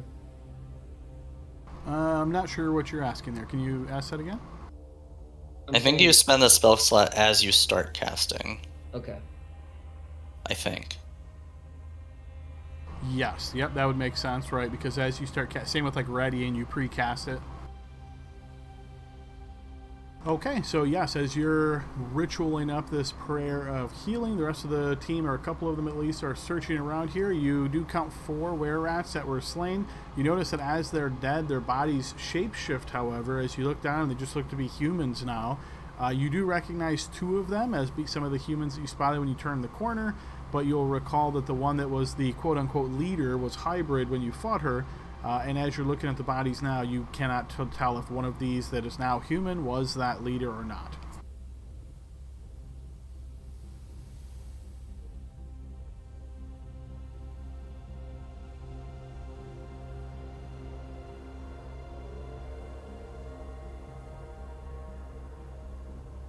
So do the 10 minutes pass, or are we... How long do we have to wait for him to be in that prayer? Ugh. If there's nothing else anybody wants to do during this 10 minutes of time, we will elapse that time and assume that the prayer has completed. Do you want that 2d8 plus my spellcasting ability to be per person, or just everybody gets 16? I'll let you pick, just whichever way you pick, one roll for everybody or one roll per person. Whichever you pick, just keep it that way for each successive casting, so whatever your preference. Let's go with individual casting. I know it's a little lengthy, but it may help us in the future more. So that one will go to Bryn there. And then we'll give this one the Earmere. I'll take the next one. And then I don't think Joe, Don, or Finn need it, but I'll blast 3 more. Joe, Finn, Don. So I overheal by 10. Holy sickness from the extra HP. No, I'm kidding. Well, no. All right, with this complete, you guys find yourself in this tunnel area, this intersection. What would you like to do? Alright, guys, we know the main entrance was to the west. Do we want to go north first? Hey, I'm just a little bit confused. So this Don John guy, hi Don John, I'm Finn. Hello there, Finn. Yeah, well, hi. You hired us to kill these guys, right? Is that right? No. So we just no. No, that is not correct, my little friend. You see, I was hired by the consortium out in Neverwinter, and they wanted to know why productivity had dropped.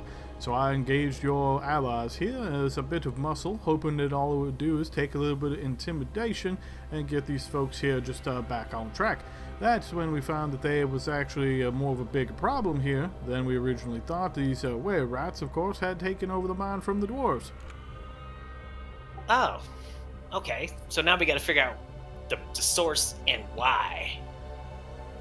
Well, I think you about killed most of the source, but the why, who knows?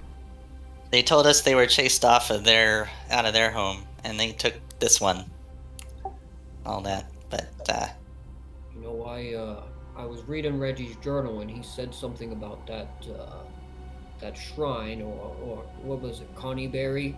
They said they were pushed out of there from orcs, and we believe that orcs were already there, remember? So I confirmed our suspicions that there are orcs there. You remember? Anyone? sure, that sounds right. Finn's playing with his fingers. No. You gave me. Well, I guess it doesn't really matter why they're here, because we just killed a bunch of them, so... I mean, we should probably check to see if there's more. That I agree with. I must say, Not sure how I think operational it might...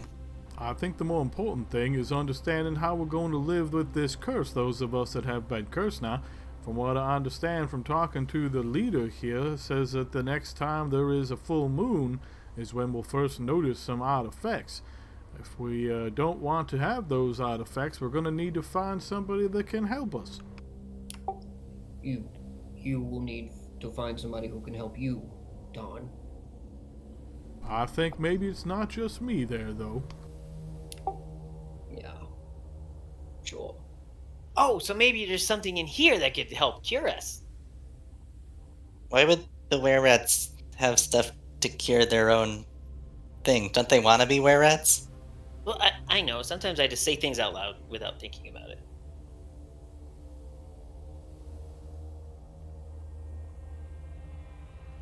Either way, we got time till the next full moon. We certainly have enough time to search this place. Okay, well, I'm bored. Let's go north, guys. I want to go north. These stairs look real cool. Okay.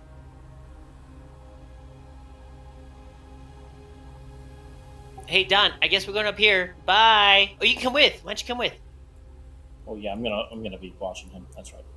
I'm watching this guy.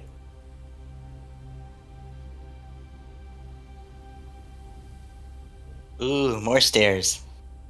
And 2 doors. Are these doors also blocked off by pitons? They are not. Hey, if you're going to check that door, you should probably use this contraption I have to help you do it.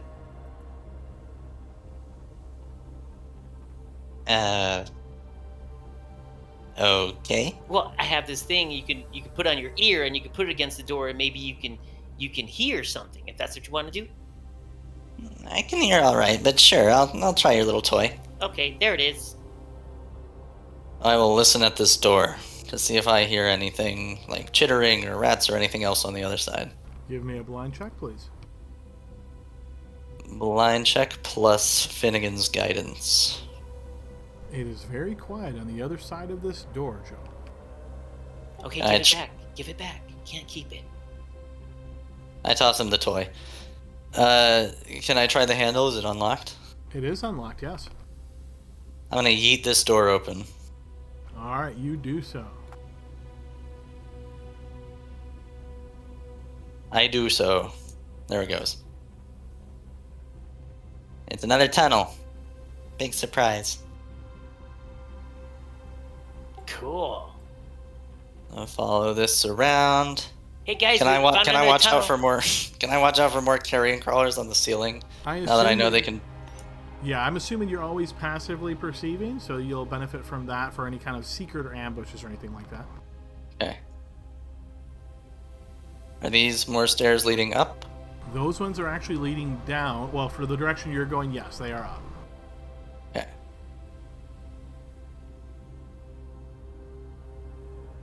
All right, as you turn the corner here, Bryn, you see the outside. Does this look like the entrance we saw earlier? It sure does, yeah. This was the middle entrance that you guys decided not to take and went way east to go around. It's nothing, guys. It's nothing. Come. It's a way out if we need one. That's true. I was in here about 30 minutes ago. And I'm stuck again, Adam.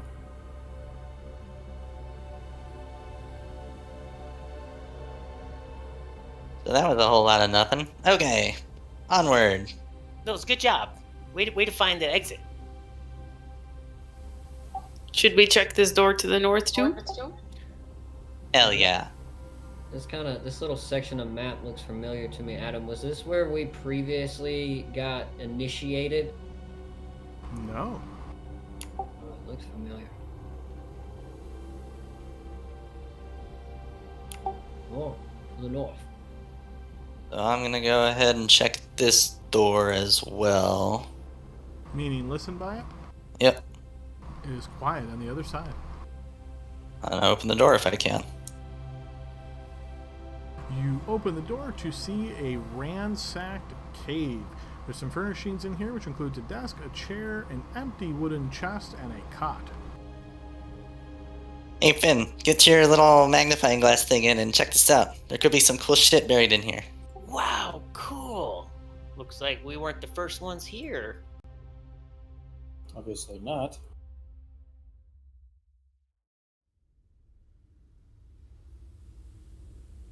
Okay, well...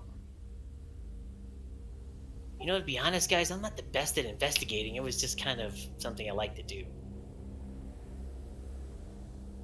Well, I think you might be the only int-based character here, so it's probably still you. Okay, maybe they missed something, I don't know. So everything's ransacked, Adam, so I'm just going to quickly go through what's already been exposed, but I'm going to look at, you said it was a cabinet or a drawer or a chest or something? A desk and an empty wooden chest. Alright, I'm going to look for trap doors, get my artificer's stuff out, look for trap compartments on the desk and in the wooden chest with my magnifying glass, which I'm saying is guidance. Alright, so you're spending about 10 minutes here as you search this room and search for traps carefully on 2 different objects. Sounds good. As you are investigating the empty wooden chest for any kind of traps, you realize that the empty wooden chest feels to be a little bit heavier than what you would expect from an empty wooden chest, which seems very peculiar. Oh, okay, guys. Is there like a false bottom here or something? If he points that out, can we try to look and see what he's talking about? I'm not proficient in investigation, so maybe I'm not able to, but... You can try. Just tell me what it is that specifically you're trying to do, and we'll go from there. Well, he suggested that there might be like a false bottom or something, or at least another compartment in the chest that's not immediately apparent, so... I'll take a look at it again. What would you like to attempt to do to try to determine if this is accurate, Finn? I would want to tap underneath and see if there's like a lever or if there's a hollow bottom to it. Somewhere. As you tap, it does sound hollow, confirming your suspicions that there's something underneath this. Can I flip the chest on its side and look underneath it? As you try to flip the chest, you realize that it is bolted to the ground. What? Guys, there's something, this false bottom, and it's bolted to the ground. Sounds like a Bryn job. Well, maybe we don't want to necessarily smash through it. There might be a way to get this false bottom out of here. Is it perception or investigation to try to find... Like, to use my thieves' tools to try to find a way to remove this thing? No, I think that's good enough, saying thieves' tools, so I would give you a thieves' tools check to see if you can find a way to remove the bottom. Your choice of intelligence or dexterity on your thieves' tools check. Well, I'm going to go ahead and do dexterity because that is a 20, so it's going to be a little better. Let me see if I have this set up correctly. Query attribute. Yep, that should do it. Dexterity. So I am going to... And actually, click remember, this. you could just throw a blind check, and it should throw that for me. Oh, yeah, that makes sense. That makes a lot more sense.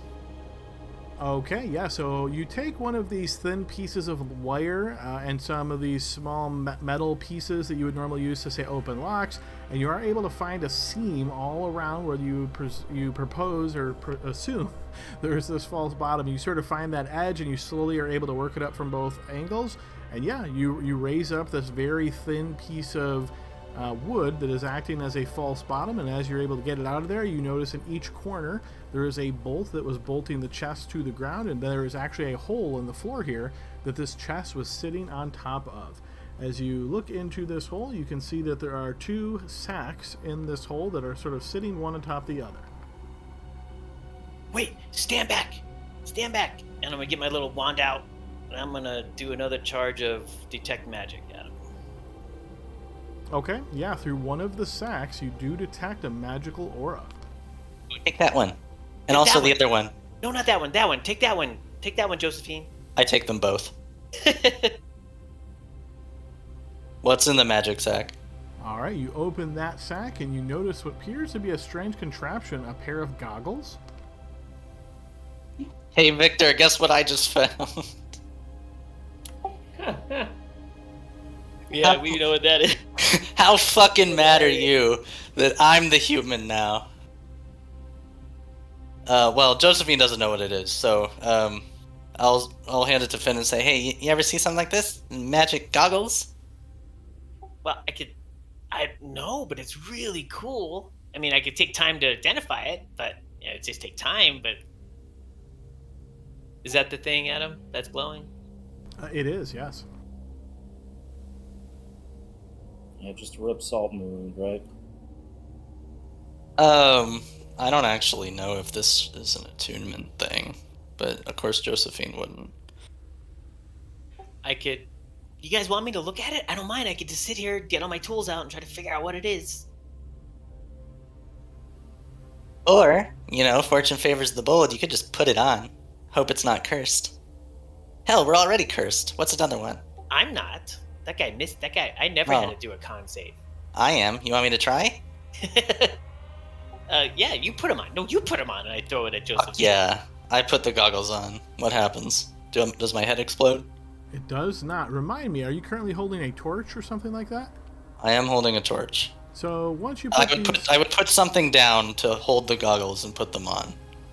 Once you put the goggles on, nothing immediately changes, but as you kind of scan around the room through the goggles, you notice in the edge of the torch light where it starts to become more dim that you seem like you can see better in here.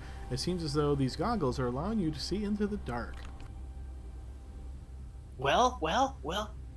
How many fingers do I have? Hold up. They're night vision goggles. Like out of Jurassic Park. So I I extinguish the torch, and I then completely accurately tell Finn how many fingers he's holding up. Wow, those are cool. You're getting cooler, Josephine. I thought you were pretty cool before, but now you're really cool. What's Yeah, in the I other am. bag? What's in the other bag?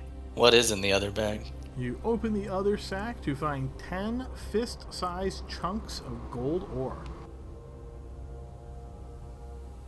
Whoa. Oh, that's some money.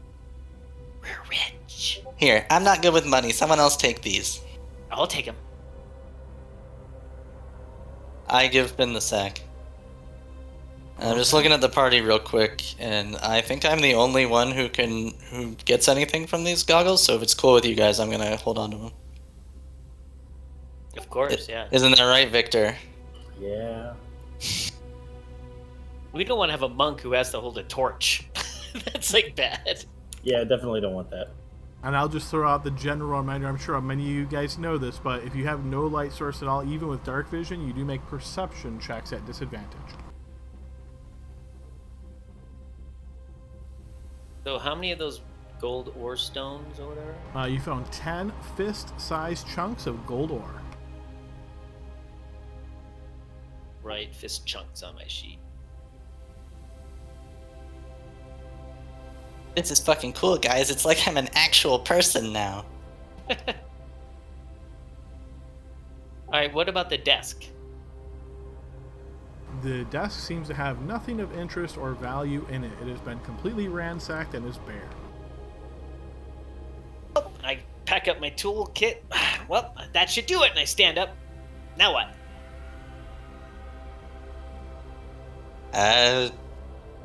Unless this looks like a dead end, unless you see any other secret compartments or secret doors or anywhere, I think we can move on.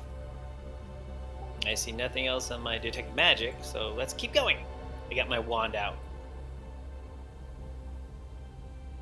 I leave the torch behind as a show of dominance, even though I already extinguished it.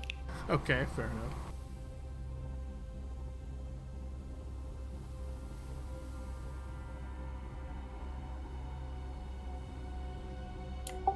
More doors. Hey, Josephine, can you see me?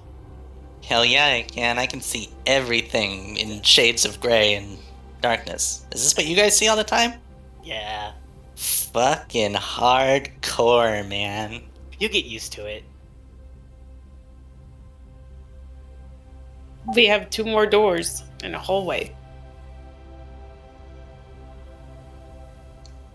Mm-hmm. North. Hey, Don, we're going this way. Where'd you go? I'm Keep an catching eye up on 'em. right behind you. Okay, alright.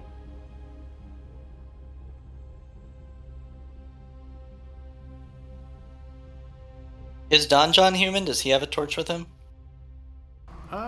He would, yes. Does he have it? Is it out and burning? It is now. I guess yes. it must be. Okay. Are we? Oh. If he uses that light, I don't have to make perception checks at disadvantage then. As long as you're within 20 feet of him. And I'll have him come within 20 feet of the door. And I will listen at this door. Yeah, listening wouldn't be affected by it. It would really just be visual perception checks. So yeah, go ahead and throw me a blind perception check as you listen by the door. Alright, I will not argue with you with that. It is incredibly silent on the other side. I open the door, if I can. You can, yes, the door opens easily.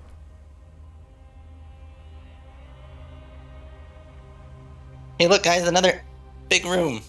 Another dead end. And What's as in you here? scan quickly around this big room, you notice that it contains 2 wheelbarrows and an empty bin. Anything in the wheelbarrows? Nothing.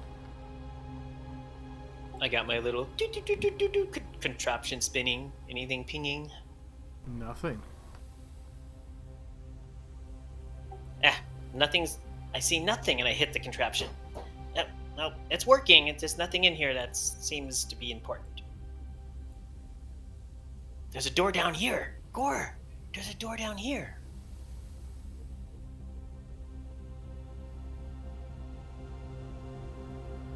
Which door is he referring to? This one, I'll show you. Oh, okay. Same dealio.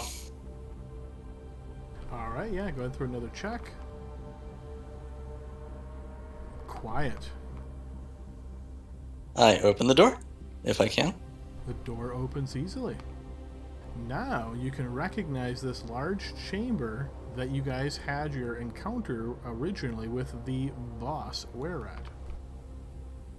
Oh, this is where shit went down. Oh, is this where you guys got your asses handed to you? Oh, that's Well, I don't know if we would describe it as that. Gore got his ass handed to us, and the rest of us surrendered to save his life. Hey, I crushed that one skull with my hammer. I helped. But yes, you did. Okay, Is there any signs in here of recent activity, or did they all fuck off? I mean, you certainly see a few odds and ends around this room. Maybe a pickaxe in a corner. Again, maybe a pair of boots in one corner. I mean, there's signs of like somewhat recent habitation, but yeah, you don't see any bodies or anything like that. just a single shoe.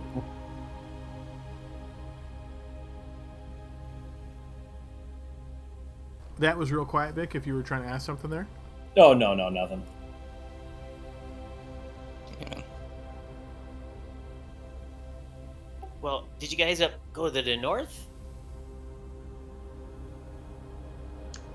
I think this is the way we came, down here. I'm looking for a rat named Jim. I'm gonna break his nose. Thought his name was Frank. Both of them.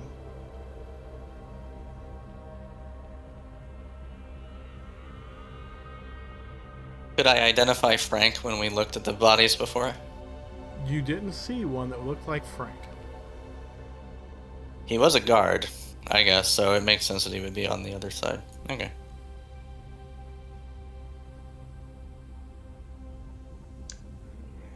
I think it's up here. Do we want to open those doors first or go confront the other two? Bryn, as you turn this corner and look to the north, you can see a small cave opens up here. And there's something in the far corner, can't quite make out exactly what that is. And this is where we're going to pause for our 15-minute break, folks. See you on the other side. Welcome to the second half of our session here of Dragon of Icespire Peak. The group has found their way through this mountain mine and just turned the corner and spotted something of particular interest. So let's go ahead and get the group back over on the appropriate map.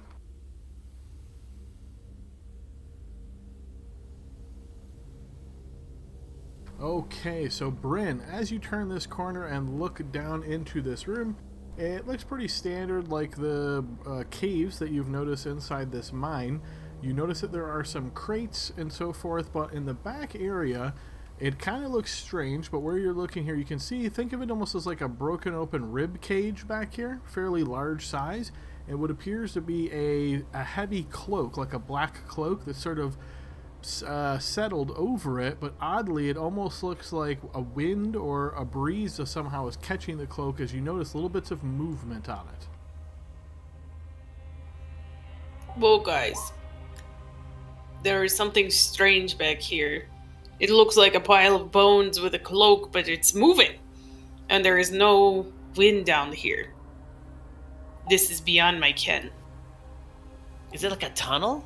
I think the other entrance should be up there, so if you're seeing wind, I guess that's the cave entrance ahead. Let's at least check. Hey, where's Don? Don, we're over here. I'm following up behind you, little one, don't worry. Okay. You want me to try to take a closer look?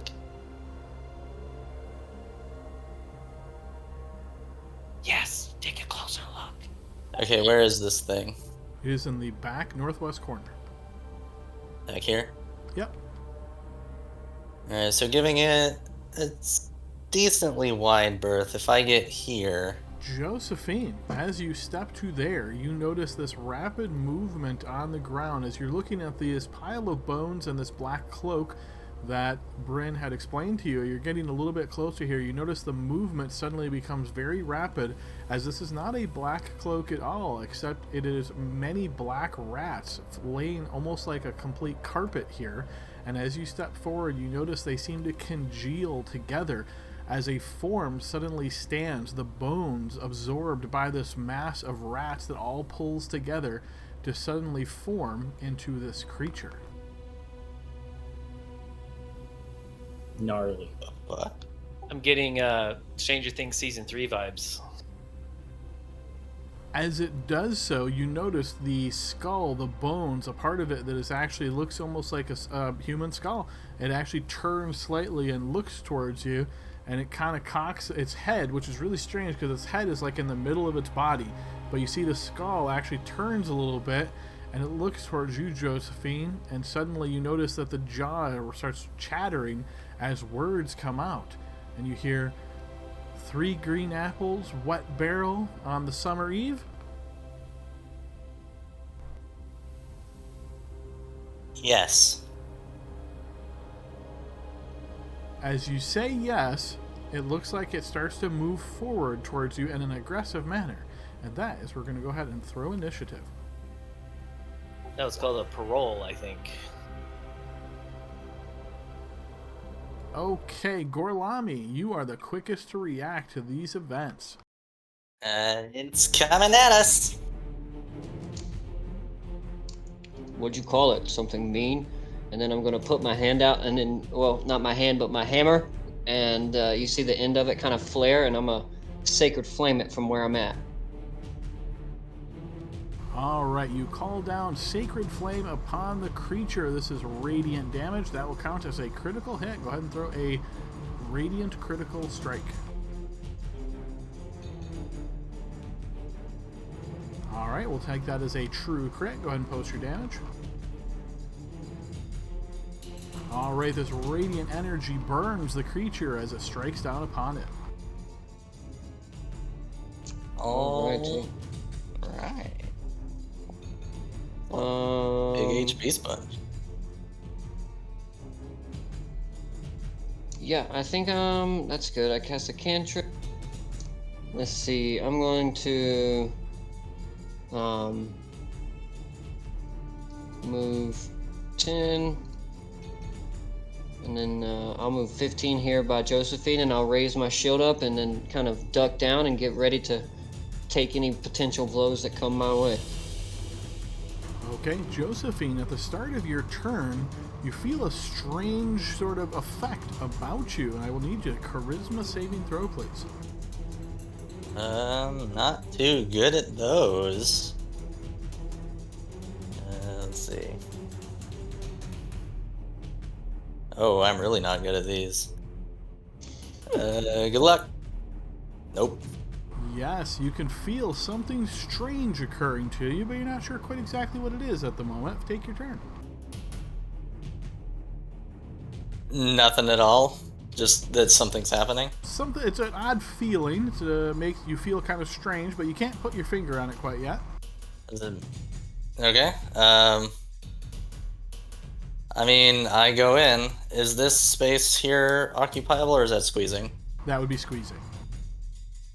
I go in and try to whack it with the whacking stick. Okay, as you make your attacks, each of your attacks will need to deduct a 1d4.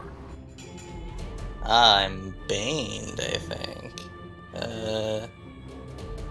So here comes quarterstaff. I can two-hand it now because I don't have my torch anymore. So roll 1d4. A 16? Your quarterstaff will manage to smash into the creature. Your quarterstaff hits it, but you realize it doesn't affect it as much as you'd hope. That's okay. The team's got my back. So, second attack, also with the quarterstaff. Roll 1d4. I assume that probably misses. And then, with my bonus action, I will make a monk unarmed strike. This is not with my fist, because those would be gone by now. So this is just... I guess it has to be a kick, because I use my 2 hands to... Anyway, here goes. 1d4. Another one. Misses. Now I need to stop rolling these 4s. But that's good. That's me done. Okay, Bryn, as your turn starts, you also feel this strange effect. Charisma saving throw, please. Yes, you are also affected by this.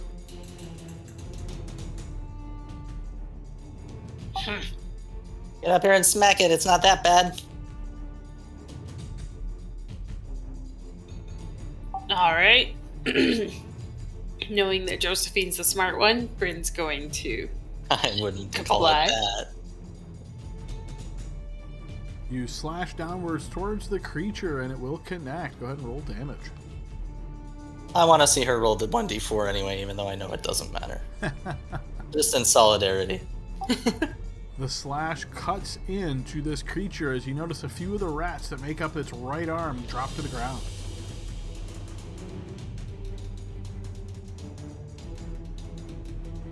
Go ahead and roll that 1d4, Bryn. Alright, this attack will connect. Woohoo!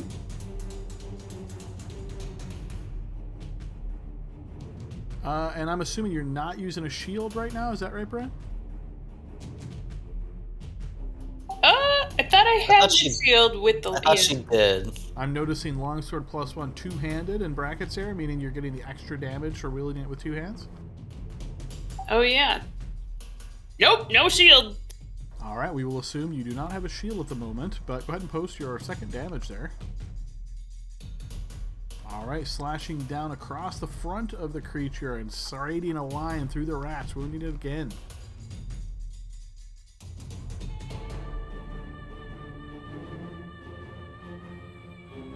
Don John steps up to here and just sort of looks down at you, Finn, and just kind of peeks over towards Amir, but does not approach any closer.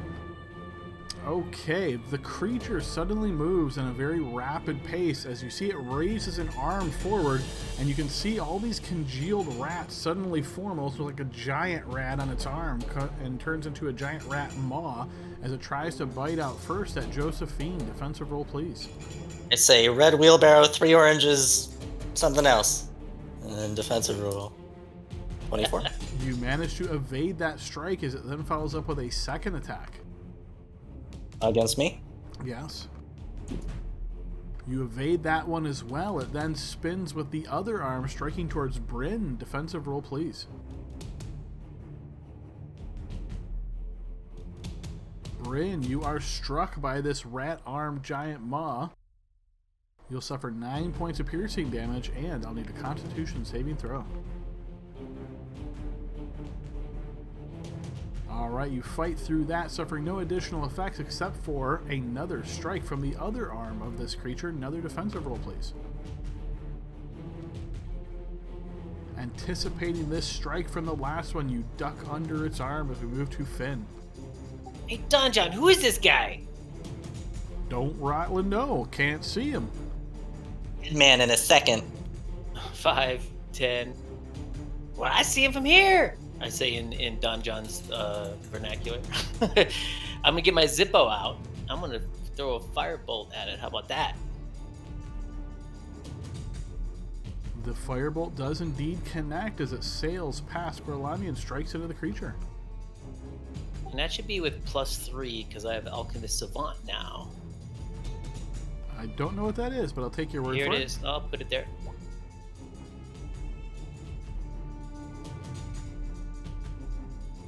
Use my alchemist tools as my arcane focus. Alright, nice. I'll add 3 to that. Alright, the firebolt singes the creature, and you smell this acrid odor of burnt rat hair in the air now.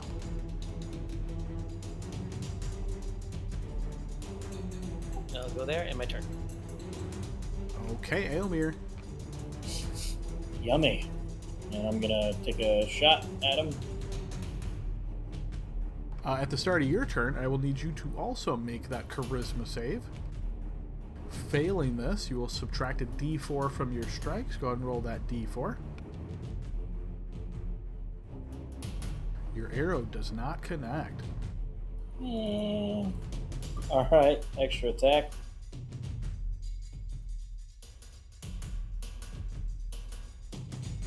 What? Your arrow does not connect again. We're so Okay. good at rolling these 4s. Yeah, I'm gonna have. I'm not moving, but I'm gonna have Bando fly by. Bando would also need to make the save. Alright, he is not affected. Bando manages to shred into the creature. Go ahead and post damage. Realize this attack's not as effective as you'd expect. Stupid bird. Okay, top of the round. We're Gorlami. better than you. Yeah, did better than me.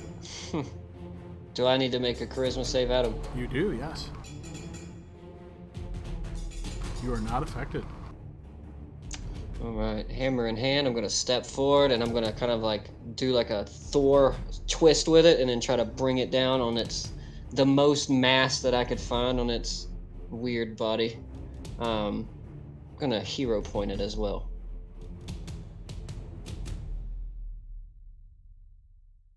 Your strike connects. You realize your attack is not as effective as you'd expect. Oh, Really? His even hammer's from magic. It's a Yes. magic weapon. Oh, ho, ho. Oh. Sneaky bastard. I should have burned it. Where's Cartoon? Alright, Josephine. Do I get another save, or am I still... The effect ends, but then I'll need to make another save to see if it is reapplied. It probably will be. It is not. Nice. Good job, Josephine. That's +0, by the way. Let's see. So 2 attacks with the quarterstaff. 2-handed. First attack connects. For 9 halved. As you smash into the creature with this blow, Josephine, you notice it solidly connects, and it's almost as though falling off as a bunch of pieces of candy. These rats just drop to the ground as the bones rattle on the ground, and the rats sort of hit, move slightly, and then stop moving entirely. I attack the corpse a second time. You smash at the bones, which will connect. This is an auto crit because it's unconscious, I assume. You're smacking at bones, so it hurts it. It sure does. And stay down. And I assume I won't see any kind of ill effects until its turn rolls around, so I'll just chill. Bryn, is there anything in particular you'd like to do here? It appears as though the threat is over. I'll just hold my sword out and look at the bones, and if they move or do anything weird, I'm gonna smack them. Okay. Don John just hangs here, so move to Finn. 5, 10. Is it dead? Where'd it go? It looks dead, but you don't know with these kind of things. You gotta be sure. Taps forehead. Where's this pile of bones? Is it in this corner? Yes. Alright. Alright, look out! It comes my Zippo! Firebolt smacks into the rock wall. Boo, because I just changed the macro. Let me see if it worked. Did it add 3? Yes. It did. Okay. Alright. And my... no, I'm not ending my turn there. Go back. Don John, I think they killed it. Aomir. Readying an arrow shot in case things get crazy. Loosely defined ready to action, but I'll go with it for now. You know what I mean. Top of the round, again, unless there's anything anybody's doing, it seems as though the danger is over here. I don't have anything immediate that I'm doing. It looks like everybody else is prepared. I'm just going to stand here and react accordingly. Okay, fair enough. I'm going to get us out of combat then, as I didn't hear any declared actions or any concern there. So yes, you guys find yourself standing over this pile of dead rats and bones. Oh my god, it's gross!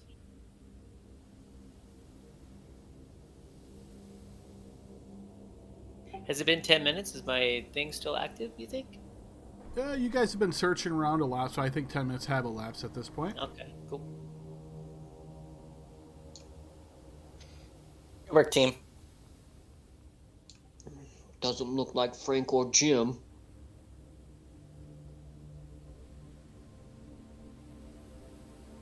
Why don't we ask? Where's Don John? I guess he said he didn't know, but Hey, Don I John, feel like- come look at this thing. I feel like the rat people would have known about it. Looks like rat candy on the floor. They ever mention anything about this thing? This thing, all I see is dead rats and some bones. Well, it Yeah. came together as a giant monster conglomeration. It wasn't just dead rats. Ah, that sounds mighty fearsome, my lady, but no, they did not say nothing to me about no such creature.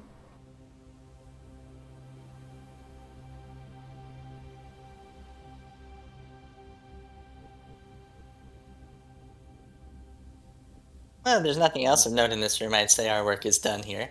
There's some crates in this room and some casks which look to contain some type of liquid, but other than that, it is empty. Can I take a look at the casks?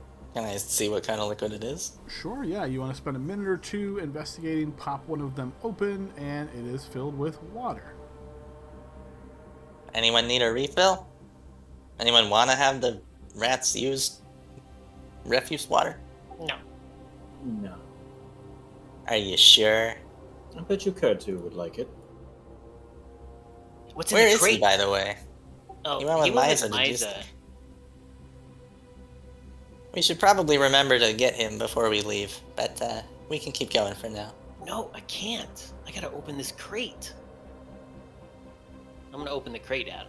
You take a moment here, Finn, to pop open a crate, and you see that it is contains dry food stuff, so equivalent to rations.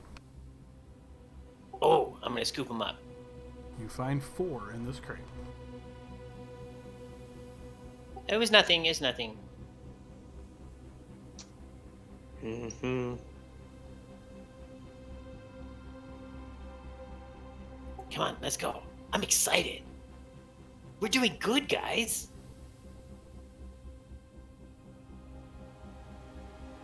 We didn't go this way yet, I don't think. There's a door. Oh, I got it. Shh, be very quiet.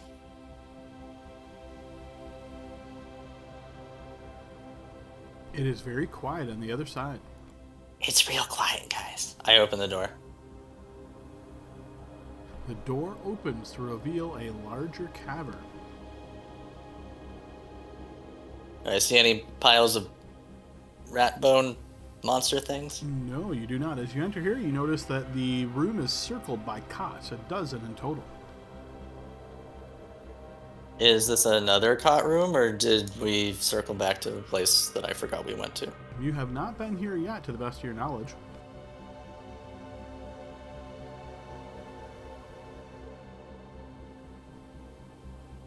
People like to keep money under their sofas and beds and stuff. Let's relieve them of their possessions. Okay, I'll take these 2 cots up here to kind of go faster. Yeah, we'll fan out, I suppose. Seeing Finn do that, I'll go to 2 other ones. So you're spending a couple of minutes to search this room for anything of interest? Yeah. All right. Is 2 people in your group, or are 2 people in your group, proficient in investigation? If so, 1 person can roll investigation at advantage. Otherwise, it's just whoever wants to do the investigation can roll. I can get my tools out and get guidance, but I do not have proficiency in investigation. I do. Oh, Sounds Well, like then we you have should- Not there. 1 investigator. So yeah, Bryn, probably you want to take that roll. So blind Use investigation this. check.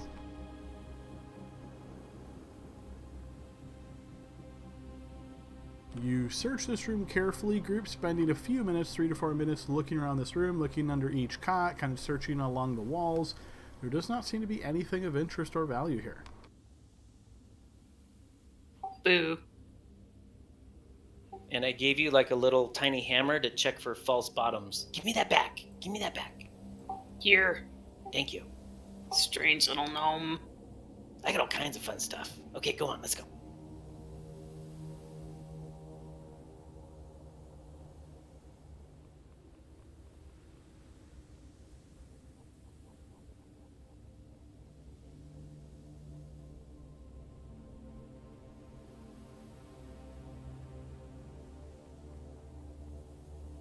Another door. I listen at the door if I can find my character sheet again. Character sheet. No, I don't need that. I need to click blind check. It is. You hear some sound. It almost sounds like animal chittering from the other side. Distant, however. Animals on the other side. Could be their pet rats. Could be them. Don't know. Don, there's animals. Could be pet rats. Could be them. Don't know. Thanks for the information. You want me to open this time, Josephine?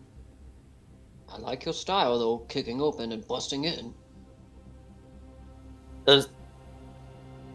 Having experience with the doors in this place, can I tell if this is a push or a pull door? I would say this would be a pull door.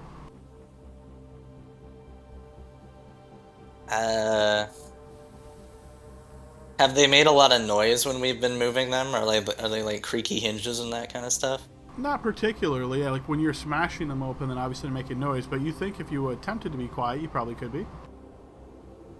Okay, guys, I'm gonna attempt to be quiet and open this door. Hey, Don, she's going to attempt to be quiet and open the door. He gives you a thumbs up. Go ahead and give me a blind stealth check here, Josephine. Well, Before I do that, I'm gonna say, does anyone else want to reposition? Maybe get the barbarian in closer? I want to go smack Finn. We can do that later.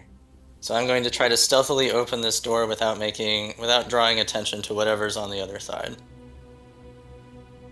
All right, go ahead and throw me a blind stealth check. And while I'm doing this, I will try to keep the door between myself and the outside. Because since it's a pull door, I assume I'm either moving a little bit to the north or the south in my space to try to keep some measure of cover in case I'm spotted. Okay, sure, yep. So, yep, you'd be moving to the south as you pull it towards you.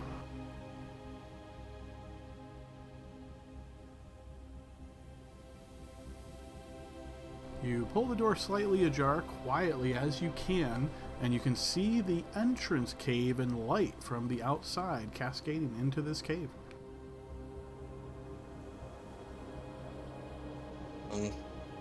The chitters were distant. Yes. I'm going to try to slowly slide around the door here. I don't know if you want a new stealth roll or if we can use my old one still, but of course I don't know what it is, so I might be super fucked here. So I'm going to move at half speed, etc.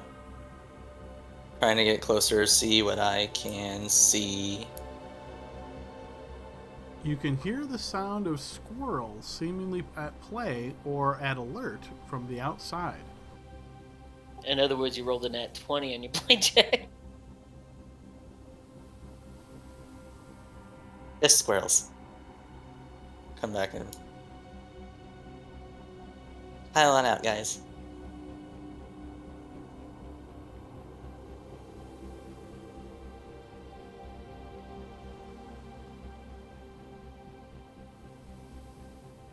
Is it still daytime, or is this just because we're in a cave and the lighting is supposed to be darkish?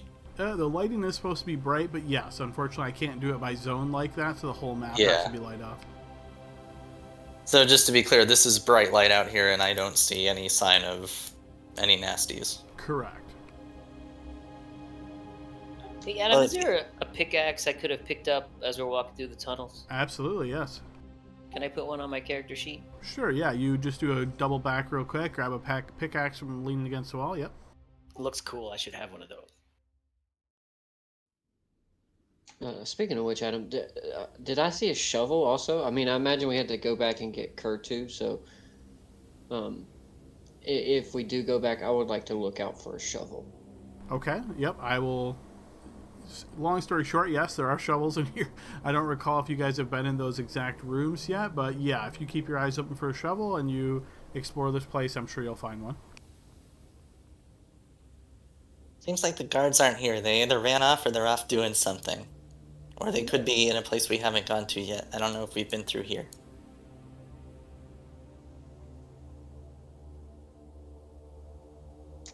I say we be sure. Let's go. Check this door too. I check the door. You listen by it, but it is quiet. I kick the door open. I open the door. Not stealthily, I mean. You open the door.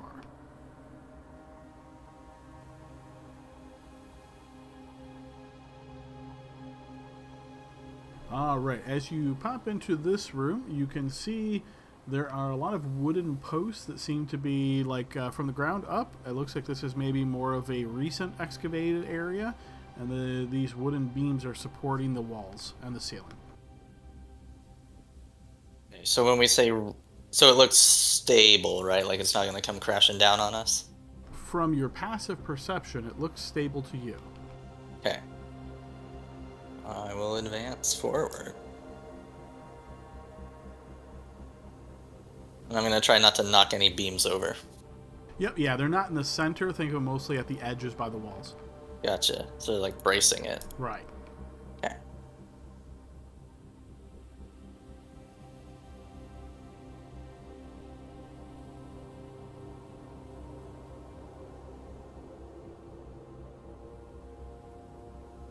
Another blind check at this door.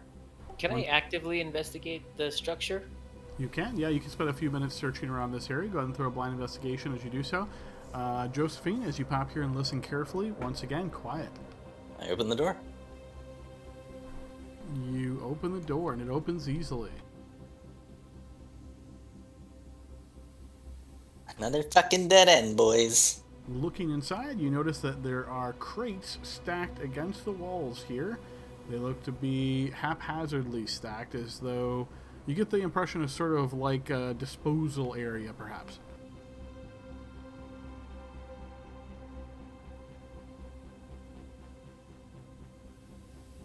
These tunnels still look new with the wooden beams holding it up? Yes, in this area, yep.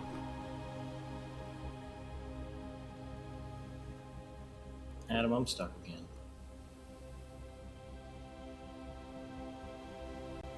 There you go.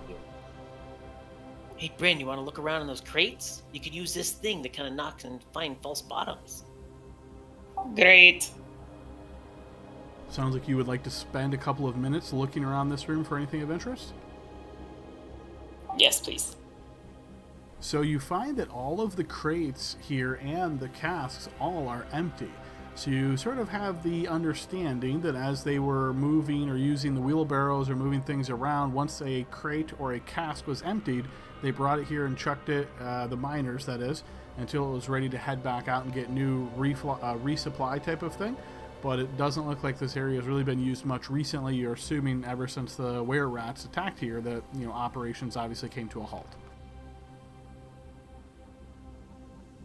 Are you sure? Checked it all. What about the one down here?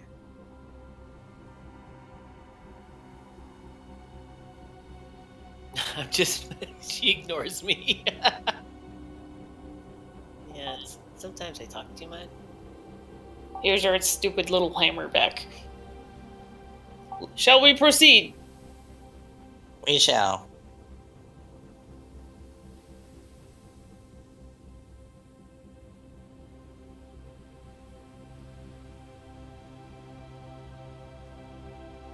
Hey, Don, we're coming down here.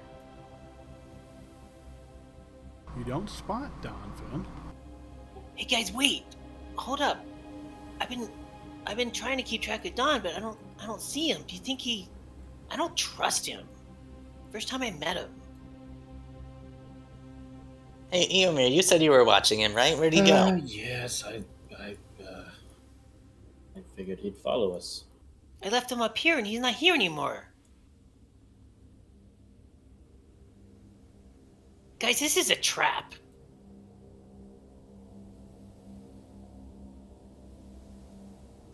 Well, at least I get to kill him.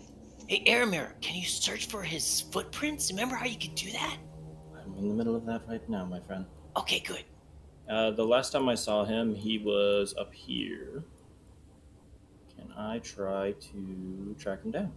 Be pretty challenging to find footprints on a stone floor, but yeah, go ahead and give me a blind survival check if you can spot any kind of indication of maybe where he has gone. You find no signs here. There's no footprints in the stone, nothing where like clothing might have got torn on the rock wall, nothing that would indicate to you where he would have gone.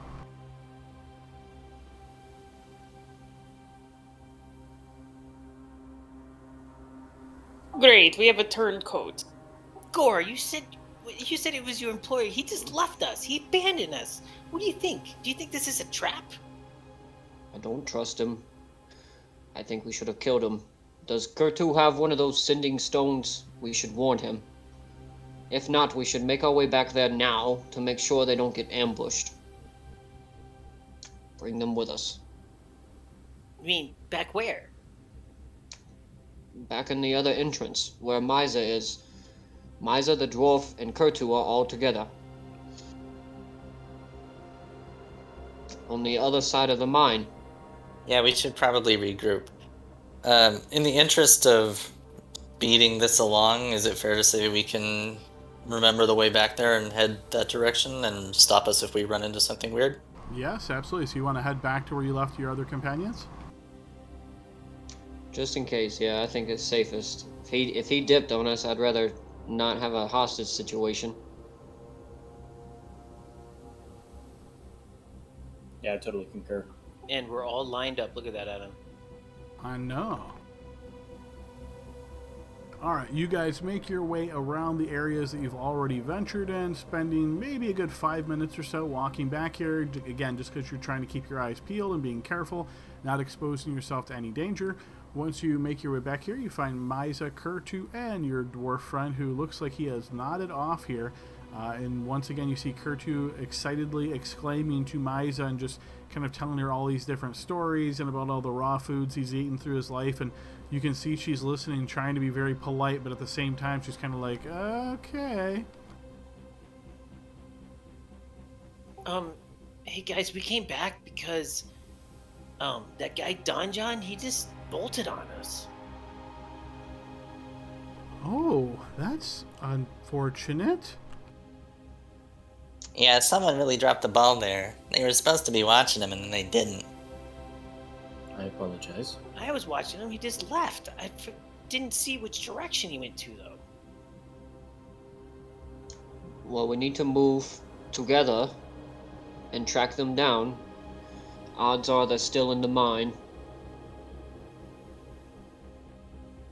Yeah, Adam, I don't even. I know Bill's not here, but I definitely would want to try to get these guys to come with us. Maybe not participate in combat, but I just want to know where they are. I would hate to leave anyone behind in this mine now that we lost Donjon.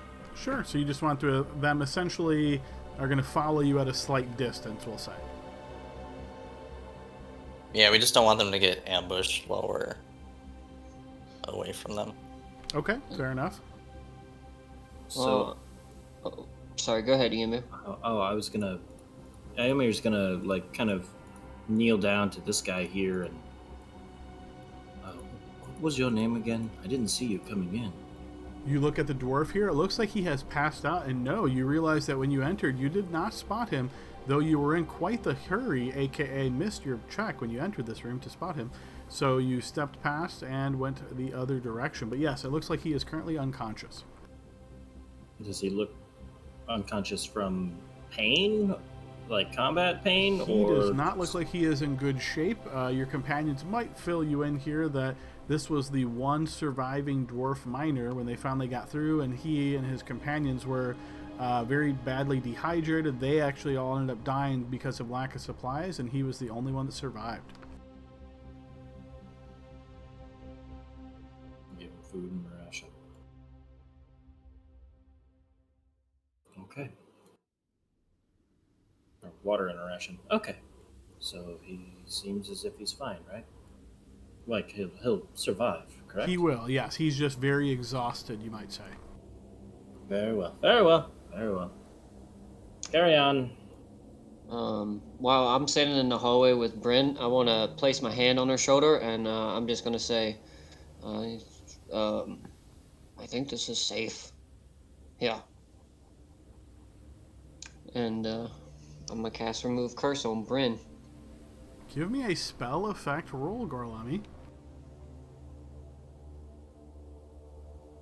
Bryn, you hadn't really noticed it before. There wasn't any obvious effects. You recall when you were fighting this hybrid rat creature that you obviously felt odd about striking it. There was some kind of oddness to it, but you couldn't really place your finger on it. But now, with the benefits of the spell being cast on you, you feel almost as though a sheen or an oil slick has suddenly been removed from the surface of your skin. It's as though a filth you didn't even know was there has suddenly been removed. That was a good description. Thank you. Inspiration to the DM. I'm gonna cast it on myself next, Adam. Spell effect roll, please. Okay, because I'm casting it on myself, can I hero point my own effect roll? Is I that would say possible? yes. Yeah, it's your turn, sure. I thought that was his. I'm gonna use my inspiration, Adam. Okay, you burn inspiration to re-roll that check. Yes, very similarly, you hadn't noticed this effect either, but you purge it off of yourself and feel clean once again. I had a weird suspect about it because that dude targeted me with his spells twice, and then I think at one time in the previous battle, it interfered with my attack once. So I just wanted to be sure. And so I would say you guys are starting to piece together that what Bryn and some of you suspected were spellcasters were not actually spellcasters, but because you had been cursed, they were trying to tap into that, essentially to get you to see their way of seeing things, aka try to charm you based on your joint curse. But it had not worked on anybody, so you didn't gather any additional information. Except for Don John. While we're in here, could I just because no, never mind. I'll wait. Wait till short rest.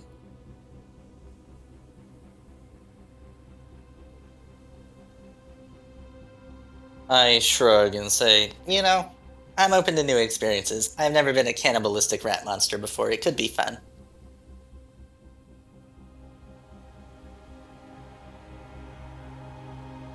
So what are we doing, guys? We scouring the mines for Don John one room at a time, or what's going on? When we discussed using Axholm as a place for Phandalin to move to, it was overrun by undead. But if we successfully clear this place out, couldn't we have the citizens come this way? I mean, it's quite large. I think the problem there is that Waterdeep has their grubby hands on this place. Yeah, but if we kill Don John, and then we can just, come up with whatever story we want to tell the consortium. Why do we have to kill him? Can't we just, I don't know, knock him out and then remove his curse? He's betrayed us twice. Yeah, but it's pretty obvious to me that he's been spending time with these guys. He probably got bit just like we did and didn't have the same kind of wherewithal, So he's a victim in this. It's kind of our fault. I don't know. Maybe he lied to you from the very beginning. I didn't really get that impression. He was a blowhard, but I don't think he was an asshole. Yeah, well, I told him if he betrays us again, I'm going to do what? As you're talking, you hear the sound of footsteps getting closer, particularly you, Aemir. As you turn the corner, you notice Don John walking towards you. I saw the light. Yes. And you Where see did he you spots go? you and he says, "Oh, there you are. Sorry about that. Just had to get out and get myself a breath of fresh air. Been in here too long, and by the time I came back in, y'all had wandered off." Can I insight check him? I totally was thinking the same thing. You can, with disadvantage from around the corner, as you can't see him and his body language and so forth. Can I do it without disadvantage? You can, yes. Go ahead and give me blind checks.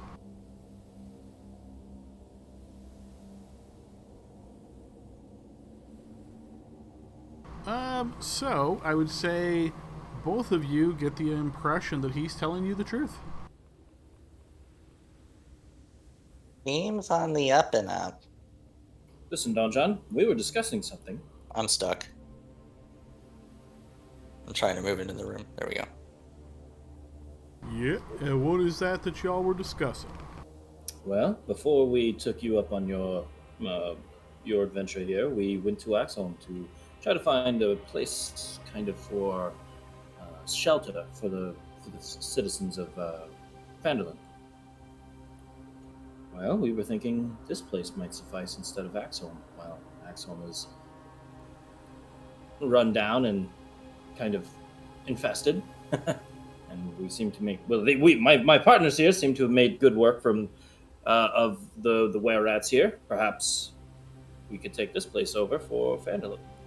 You see he scratches the back of his neck and tips his wide-brimmed head up a minute and then looks and says, well, I don't know if that's such a good idea, friend. I think we need to think about our own circumstances. You see, as I told you, those meanies, they kind of pass a curse on when they bite you. At least that's what they told me. They said that as the full moon gets closer, I would start seeing things more like them.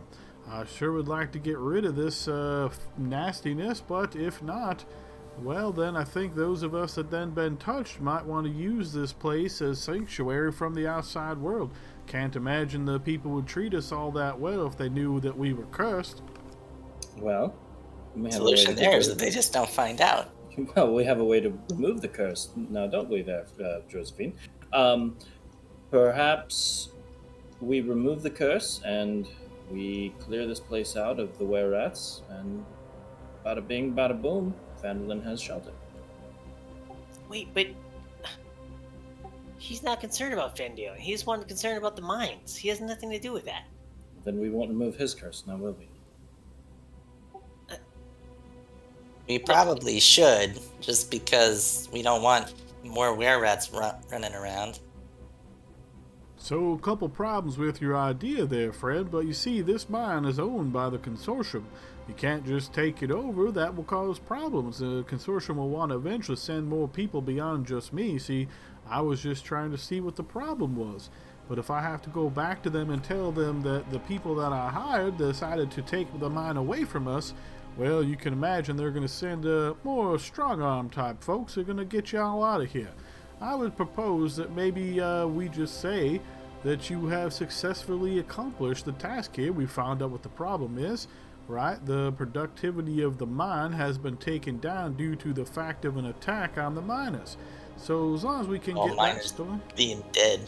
that too, very unfortunate. That I'm sure they'll make sure that some pay goes to the families and see what we can do to take care of them, as they were good workers, of course.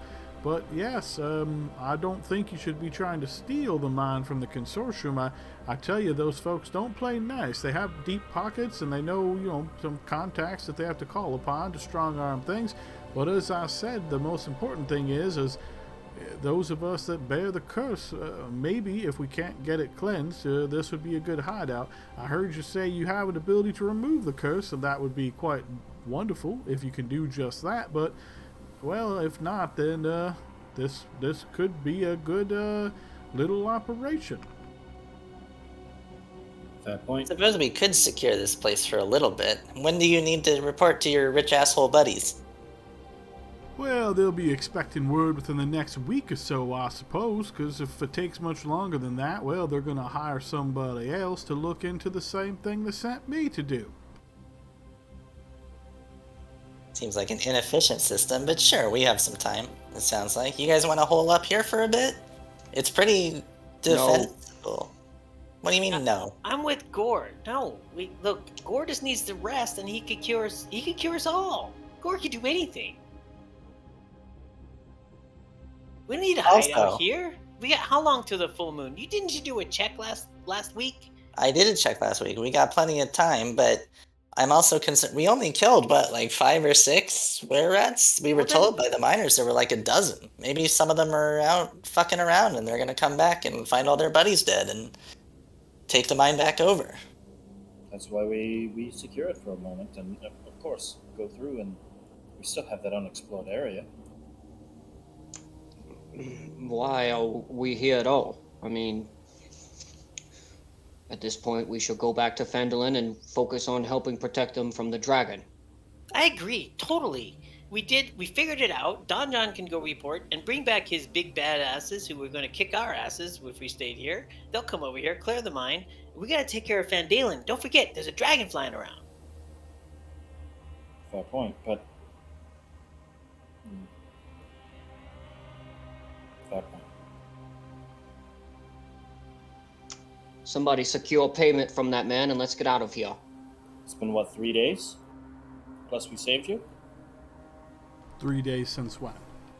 Since we started. He hired us. Since he hired us. Yes, yeah. You see, as you're sort of figuring out these figures, he looks towards you and says, yes, but of course the payment was to make sure that I was safe. I don't consider being cursed with this type of thing quite safe now, is it?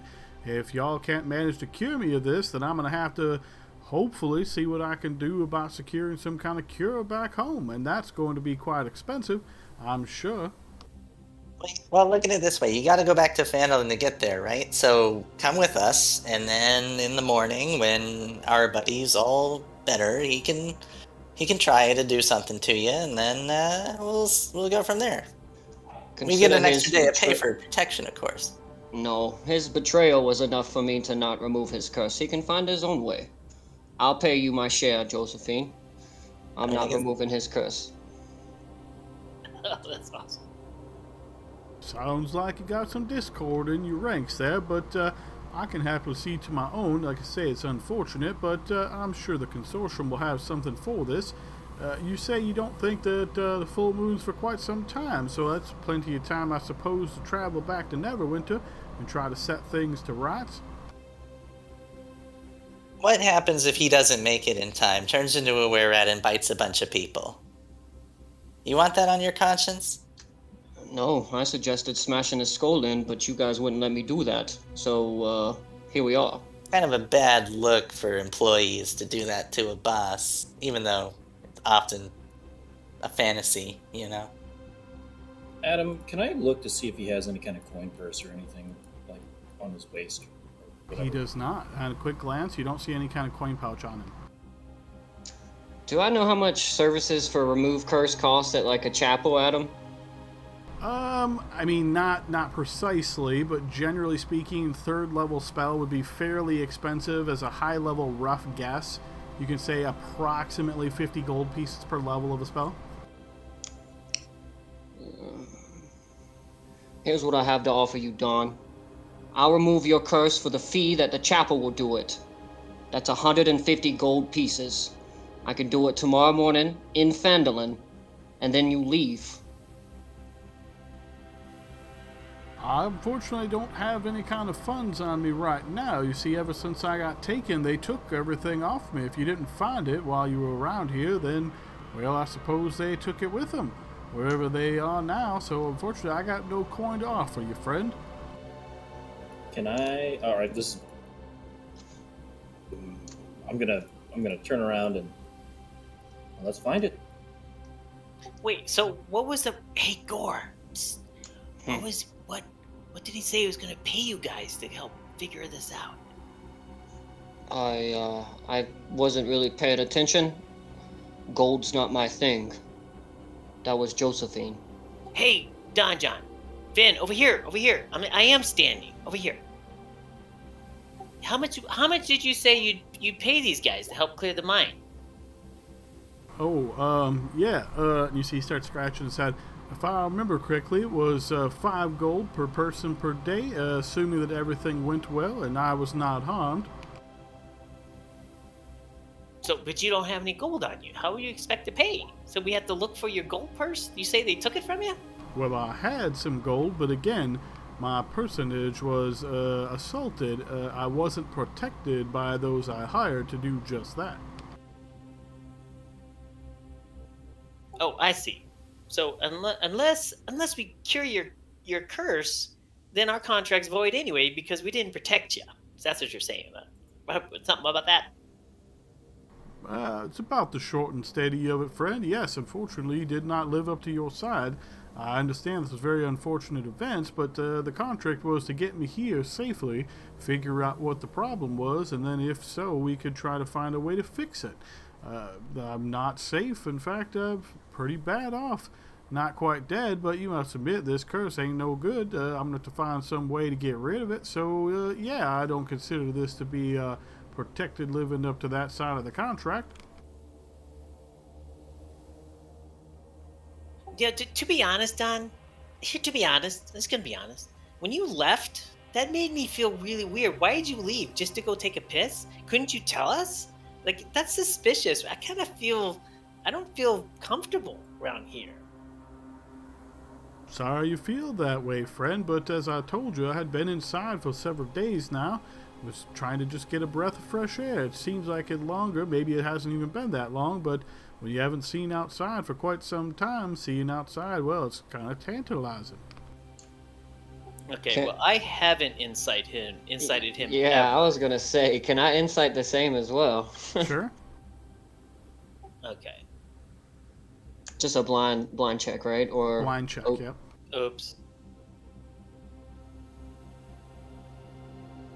So Gorlami, I would say you sort of get the impression that he's telling the truth here, but also that he doesn't quite like you.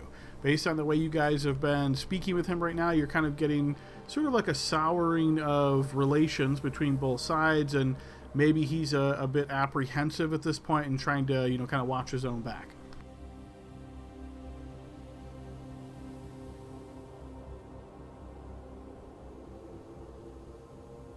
Hey, Josephine, I know. I don't like him. I don't trust him. And for 15 gold pieces? Come on, let's just go.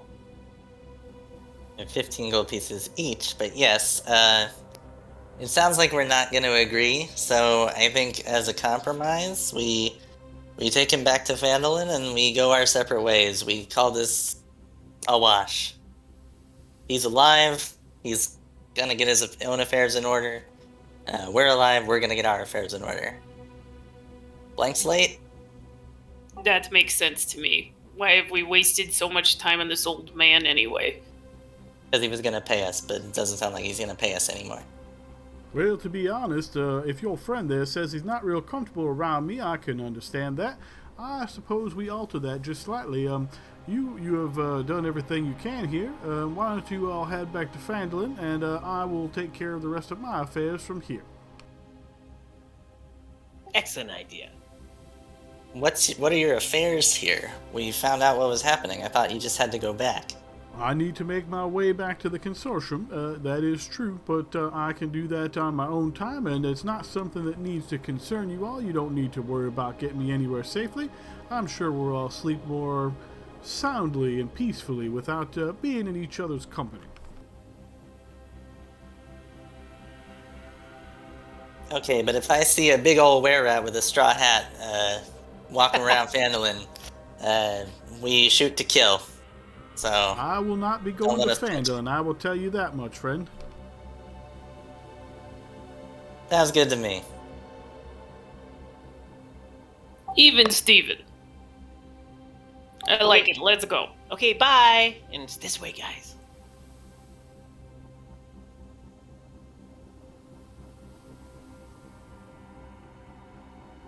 Shall we take our dwarven friend? Yes, and Misa, you okay? Yes, I'm fine. I've been listening to Kurtu explain to me why that slurping rat's raw is the most flavorful way. Oh my gosh. He's right, it is. You're on fire, Adam. You're in this. This is good. I got Kurtu on point, man. I'm telling you. I'm gonna pick the dwarf up. He's still unconscious, I'm assuming. He is, yes. I'm gonna just throw him over my shoulder for now. Okay. All right, so it Should sounds be. like you guys' plan is to try to make your way back to Phandalin at this point. So, Ag said it is later in the day, so you can think of it as being about 4 p.m. or so. So your expectation is to travel for a few hours on the road, rest, and then, try to sleep outside and continue and basically just make your way back to Phandalin, yes? Yes. Seems good to me, unless anyone wants to recharge short rest stuff. Do we want to do that before we end the day? I'm at 1 key point, by the way. I mean, we can short rest if we before we make the return to Phandalin, just in case. But I think it's within a day's journey, right, to get back to Phandalin. It sounded like we're not gonna make it. Although Not last time we didn't make it because we had people who were at half speed. So It's 15 miles away from Phandalin to this mine, so it'd take you about 5 hours to get there. But keep in mind, you guys already traveled to get here in the morning. So if you travel the full 5 hours, you'd be risking exhaustion, partway through that. So I think since short rests are by the day anyway, I don't think we're gonna run it. We haven't done it yet, so I don't think there's any. If we're not gonna make it back to Phandalin regardless, I think we might as well short rest here while we have a defensible location, and then we'll be full HP. My key will be back. If anything happens on the road, we can deal with it. Agreed. I don't think we should do any kind of activities in this cave. We know that there's 2 were-rats that we did not fight, and we know that Don John spent some time away from us.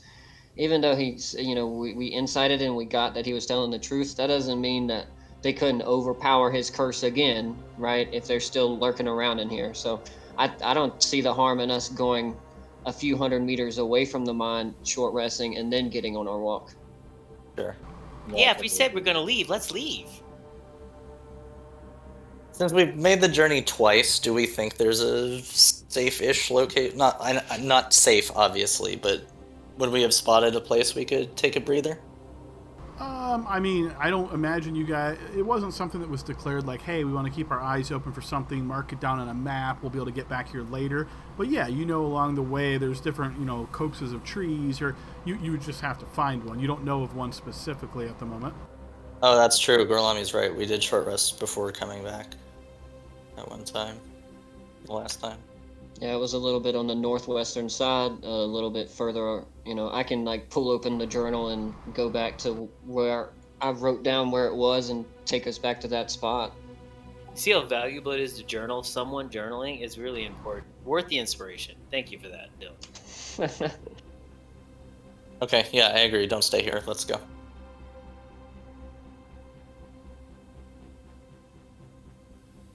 While we're walking, I'll just explain to everybody that I'm sorry if I ruined everybody making some gold. They can have my next portion, but Don's an asshole, and I didn't want to give him anything. He let dwarves Oh yeah, die. all rich people are parasites, but the thing is, we were hired, so I was trying to be conciliatory. It's no big deal. Mhm. Water under the bridge. She was my name. It was my fault, sure. Sweet, sweet XP. We're having them follow, right, Adam, as we walk through? Well, if you guys are ready to exit, I can fast track this at this point. You're essentially just trying to exit and then make your way back to Phandalin, right? Yes, Eumir noticed that the birds were gone, right? And he would have explained that. Well, I guess he wouldn't know to explain it to us, but yeah, He we can would fast likely track. explain to you that there is a horror scene outside with blood and guts and all that stuff kind of everywhere. Oh yeah. Hey, there's a there's a horror scene outside. Yeah, that was Yeah, we me. did that. Right there. So for East here, what I'm going to say is that between Kurtu and Miza, they can take care of the injured dwarf, and they're kind of pulling up a little bit behind you guys as you guys trailblaze, right, to make sure everything's safe ahead. They might be 100, 200 yards behind. Does that work for everybody? Yeah. Yes. Okay, so you guys exit out of this location and start making your way back to Phandalin. So I'll throw us back on the Sword Coast map. You start traveling to your southwest, knowing you're going to be able to get some time in here, but not necessarily get all the way back before nightfall, as that will just be in a few hours. But you do make partial progress as you're making your way back.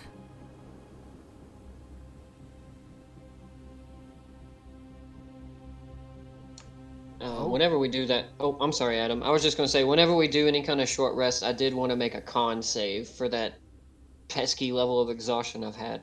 Yes, but you guys haven't gotten your short rest yet. And as you're traveling back and keeping your eyes open, looking for any ideal location to stop and make an opportunity to get a short rest here, to get an opportunity to recover some. You are making your way down on this sort of rough path through the plains, through kind of areas where there's some rocky terrain. You can think of it as being more sort of like larger rocks, some smaller rocks, some small bushes, that sort of thing. As you guys are making your way through this area, you find yourself in a sort of an odd location when suddenly the sound of scratching on the rock draws your attention. And I will ask everybody to place themselves where they'd like in the eligible squares once I move you to this other map. You said it came from the northeast? You hear the sound of scratching coming from the northwest. West.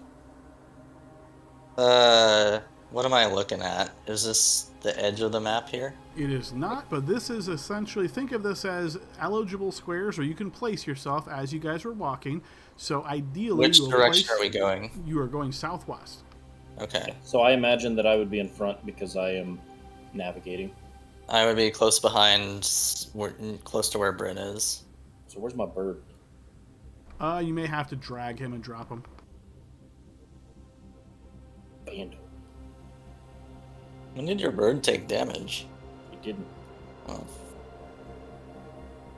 Okay, is everybody good where they're at? I think so. Okay, so I'm going to lock the tokens here. So you guys are making your way across this path when suddenly you hear this scratching coming from your northwest. All of you suddenly are very much alert as you're looking in this direction, trying to figure out what exactly the sound of that, what that sound is, what it's coming from.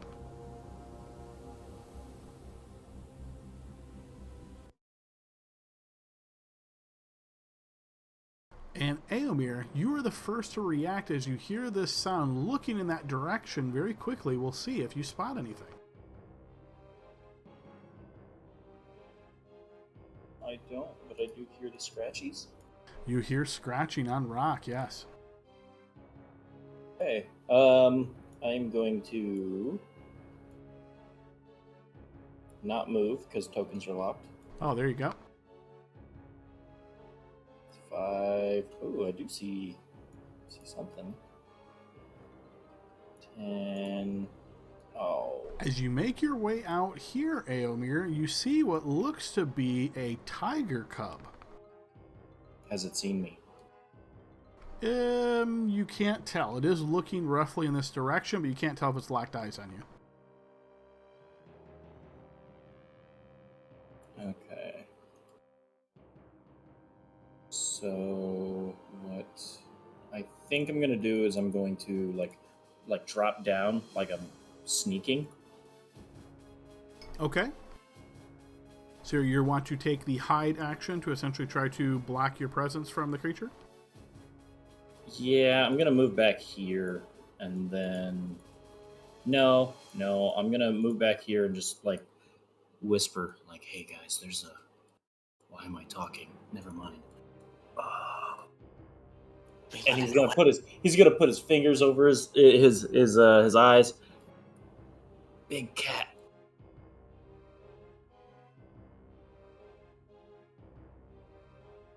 Ready in action to shoot if they start getting aggressive. You'll have to be more specific than that. What do you mean by aggressive? If they look as if they're going to come and charge us in a martial manner. I'm going to say you have to be even more specific than that. What do you mean by look as if they're going to charge you? If they do, like if they look as if they're going to start rushing out at us. So if an enemy moves closer to your group, you want to take your shot? Yes. Okay, that works. That's actionable. And that's my turn. All right, Finn, you are the next to react. Move here and say, what did he say? How many cats? He said he saw a big cat. Not the cool one, but another kind of cat. Okay. Alright, so I'm going to sneakily move there. I'm going to move half to be sneaky. So there's 10. So you're using your action 20. to attempt to hide and then move quietly to obstruct you. No, I'm sorry. I'm going to move quietly. So I'm going to move. Can I move half my movement to move Moving quietly doesn't do anything for you unless you take the action to hide. Oh, then I'm okay. Sorry. That's cool. The first time I ever tried to do that. No, I'm not gonna. 5, 10 normally. 15, 20. Yep, and if a cat comes, I got my Zippo out. I'm gonna throw a firebolt at it if a cat comes running after us. Okay, so if a cat gets closer to your group, you'll take Yep. your action. Okay, Bryn.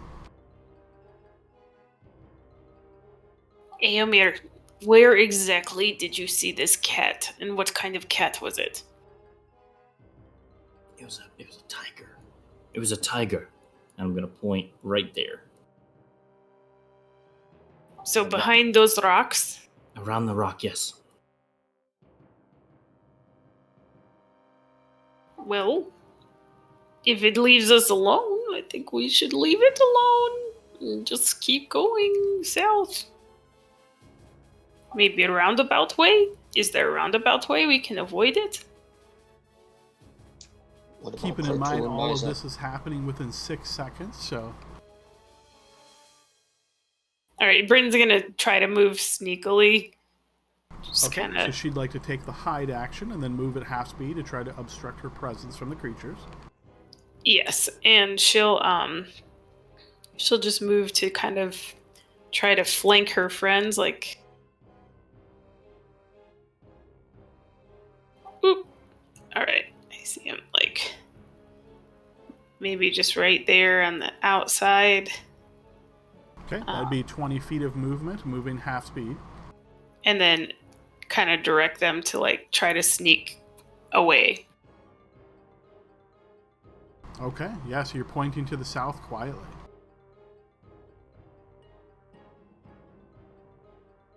Okay, from the other side of the rocks, you can actually hear what sounds like a mewling sound, as though it's like a baby roar in a way. From the large rock outcropping, you notice a sleek, large cat with massive fangs, edges further along the rocks, keeping its body very low. Its head just peers over the top of the rock. And it eyes down towards you all with very narrow slit eyes. It's looking in your direction, ready to pounce, perhaps. Josephine. Can I tell who it's looking at, or is it just kind of looking at all of us? Yeah, it's looking at all of you. Okay. Then keeping my body facing it so that it knows I see it, I'm just gonna step here. Does it do anything? It's just watching you. I'm gonna keep facing it. It clearly sees us, so I don't think I need to be stealthy. There's nothing to hide behind, so... yeah, I'll just keep going at Bryn's direction. 10... 15... 20... And I will give my party the opportunity to catch up to me, so I'm good here. And if anyone hasn't seen it, but I think we are all aware of it, I'll just point at it and like, that's a big one, guys. And then, since I'm not being stealthy, if it happens to come within my...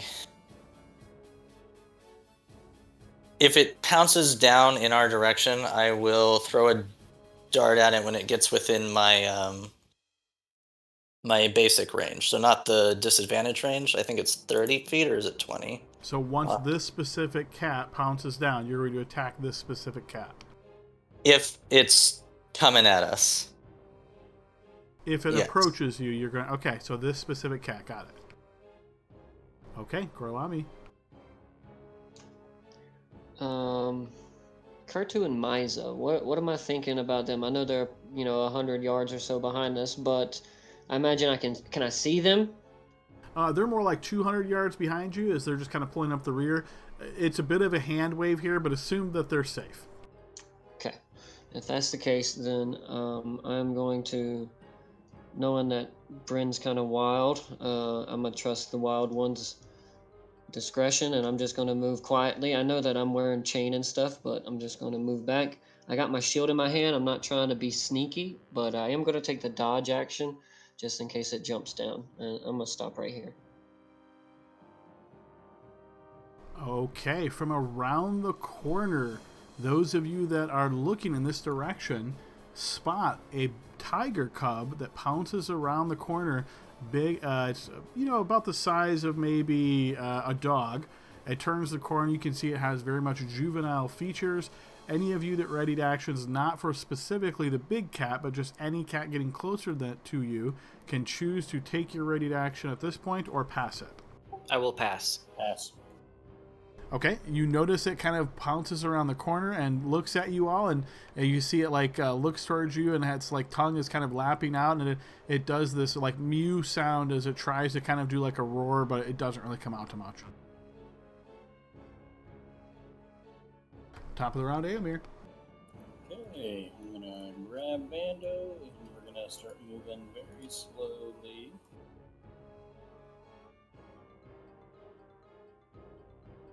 About there. And ready action, take a shot.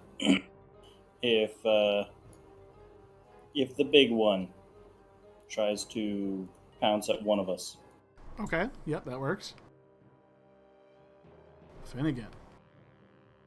Okay, I'm gonna say, let's just leave him be. Bryn's right. 5, 10, 15, whatever. I'll get down to there at him.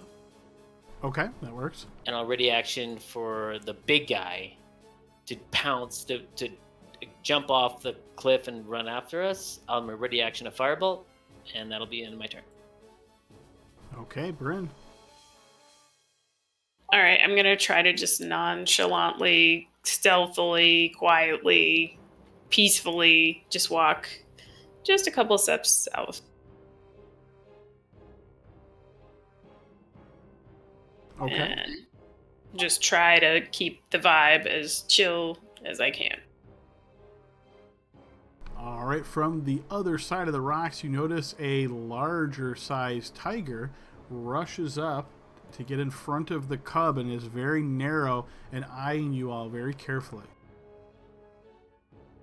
You notice the larger one edges its way closer down and creeps down these rocks a bit, and also just looking in your direction. So you get the very much impression here, guys, that they're exactly. Yep. So if nobody's doing anything out of the ordinary or going to do anything aggressive, and you guys are just continuing to head south, we can exit combat here. Let's peace. I agree. Excellent. Okay, we are out of combat, folks, as you guys continue making your way carefully to the south to avoid any kind of confrontation with these creatures, and we find ourselves back on the Sword Coast map. See, we are going to heaven, guys. There's no doubt. I'm No proud doubt. of this. Okay, you guys travel for another 30 minutes or so before spotting one of those locations you're keeping your eyes open as an area of potential safety, or a place that you can just, grab a quick rest, an hour or so. As you can see that there's a little area that kind of divots off of this main path, kind of a dip in the land, you could think of it as, and there's a bit of a small rock outcropping. As you spot it from where you're currently standing, you have really good visibility to it. There doesn't seem to be any kind of creatures inhabiting it. Looks like you could certainly stop there and take an hour rest if you like.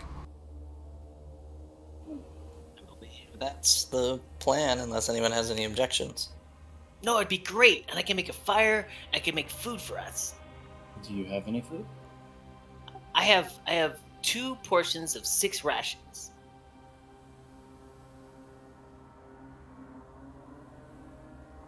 Sounds like our intent is to take a short rest here, Adam. Yep. All right, you guys bunk down in this area, just kind of resting, relaxing, maybe sitting down on a cot or a bedroll, or just kind of hanging out here and just relaxing. And yeah, short rest goes through without a hitch. So I will be recharging my key. Can I do a con save for that last thing of exhaustion I got? You sure can, DC 10. Oh my god. Gosh, twice or 3 times? It's All the this third time. traveling, man, it's like a calf wound from high school. You just can't fully get rid of it. Okay, you see, I'm sorry, man. You don't look good. You know what?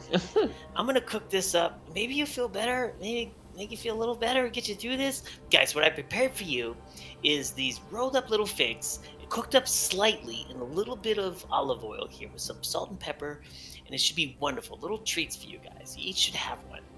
1d8 temp hit points.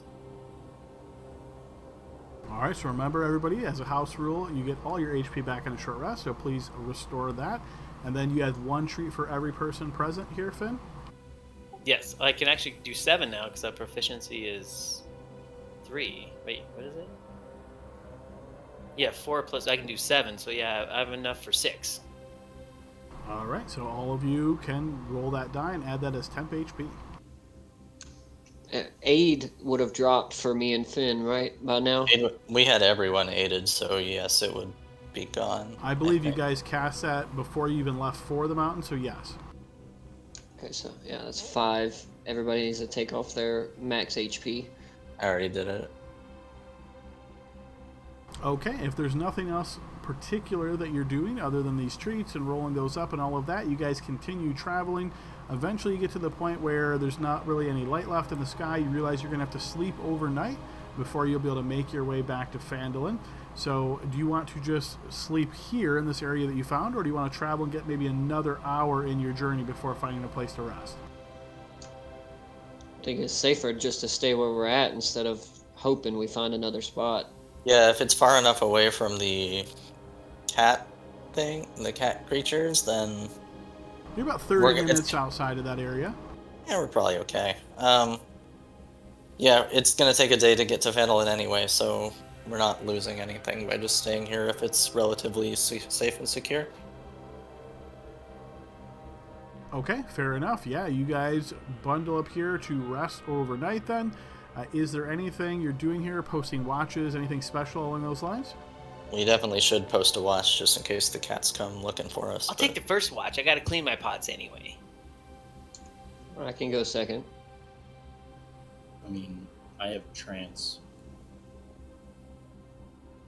Oh, I that's think- right. Yeah, we have some elves in here. We don't even have to take Rotch, right? The 2 of them could do it all night.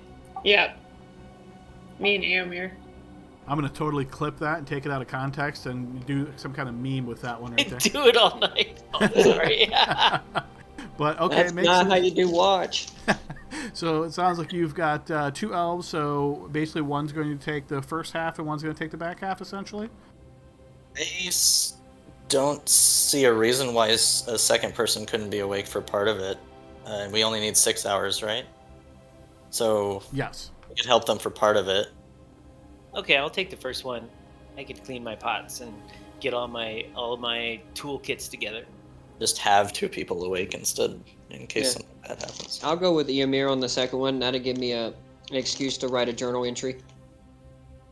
Okay, so to make this a bit easy, what I will say is whoever's on first watch, meaning the first couple hours of the night, I'd like both of you to roll me blind perception checks.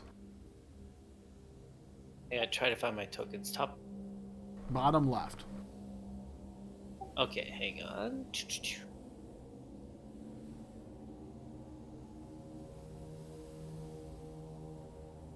And Bryn, yes, you'll want to select your token from the bottom left and then rethrow that blind check.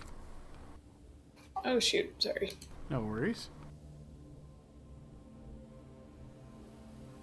Okay, and both of you have dark vision, so that works out fairly well. So, Finnegan, keeping your eyes very well peeled, I'd like you to roll me a 1d200, please. Ayo. Wow. What? Uh-oh. To you, right? You can roll this one publicly.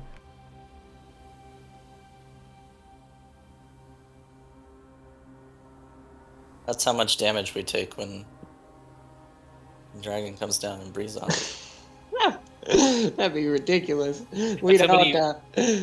Did we just sleep on fire ants too, like season 1 or whatever? Yeah. No, Season 1? You did not. However, as you're resting and relaxing here, you can hear the sound of a lot of movement. It sounds animal in nature. And you can hear, yeah, I guess that's pretty much as you're listening carefully in the night, and you notice Bryn's kind of not really paying attention. Maybe her focus is elsewhere, or she's looking in a different direction, just not really catching on to what is going on here. You hear, again, think of it, maybe if you've ever, been outside at night and you can hear the sound of, let's say, deer moving, even though you might not necessarily be able to spot them, imagine you're hearing the sound of, like, maybe a herd of deer moving at a slow pace, 100 feet or so back towards the path. Behind us? Technically, it would be on your way to Phandalin. Okay. Bryn, do you hear that? Bryn, look this way. What? Huh? Huh? Oh. Uh-huh. Come with me. Let's take it like 30 more feet and just see what it is. Oh, all right. Let's be very quiet. Okay. So the two of you are leaving the group and moving about 30 feet away to see if you can spot what this animal grouping is? Yeah, I can still wake him up with loud cries, I'm sure. Okay, fair enough. So you're trying to move quietly. You guys do the best you can as you're edging closer back towards the path. With the advantage of your dark vision, after you move maybe 20 feet or so, you can start to spot what looks to be wild cows off on the other side of the path. Wild cows. That's beef. Yes, but let's go back to our post. We don't need beef right now. No, but that's sizzling beef if you think about it.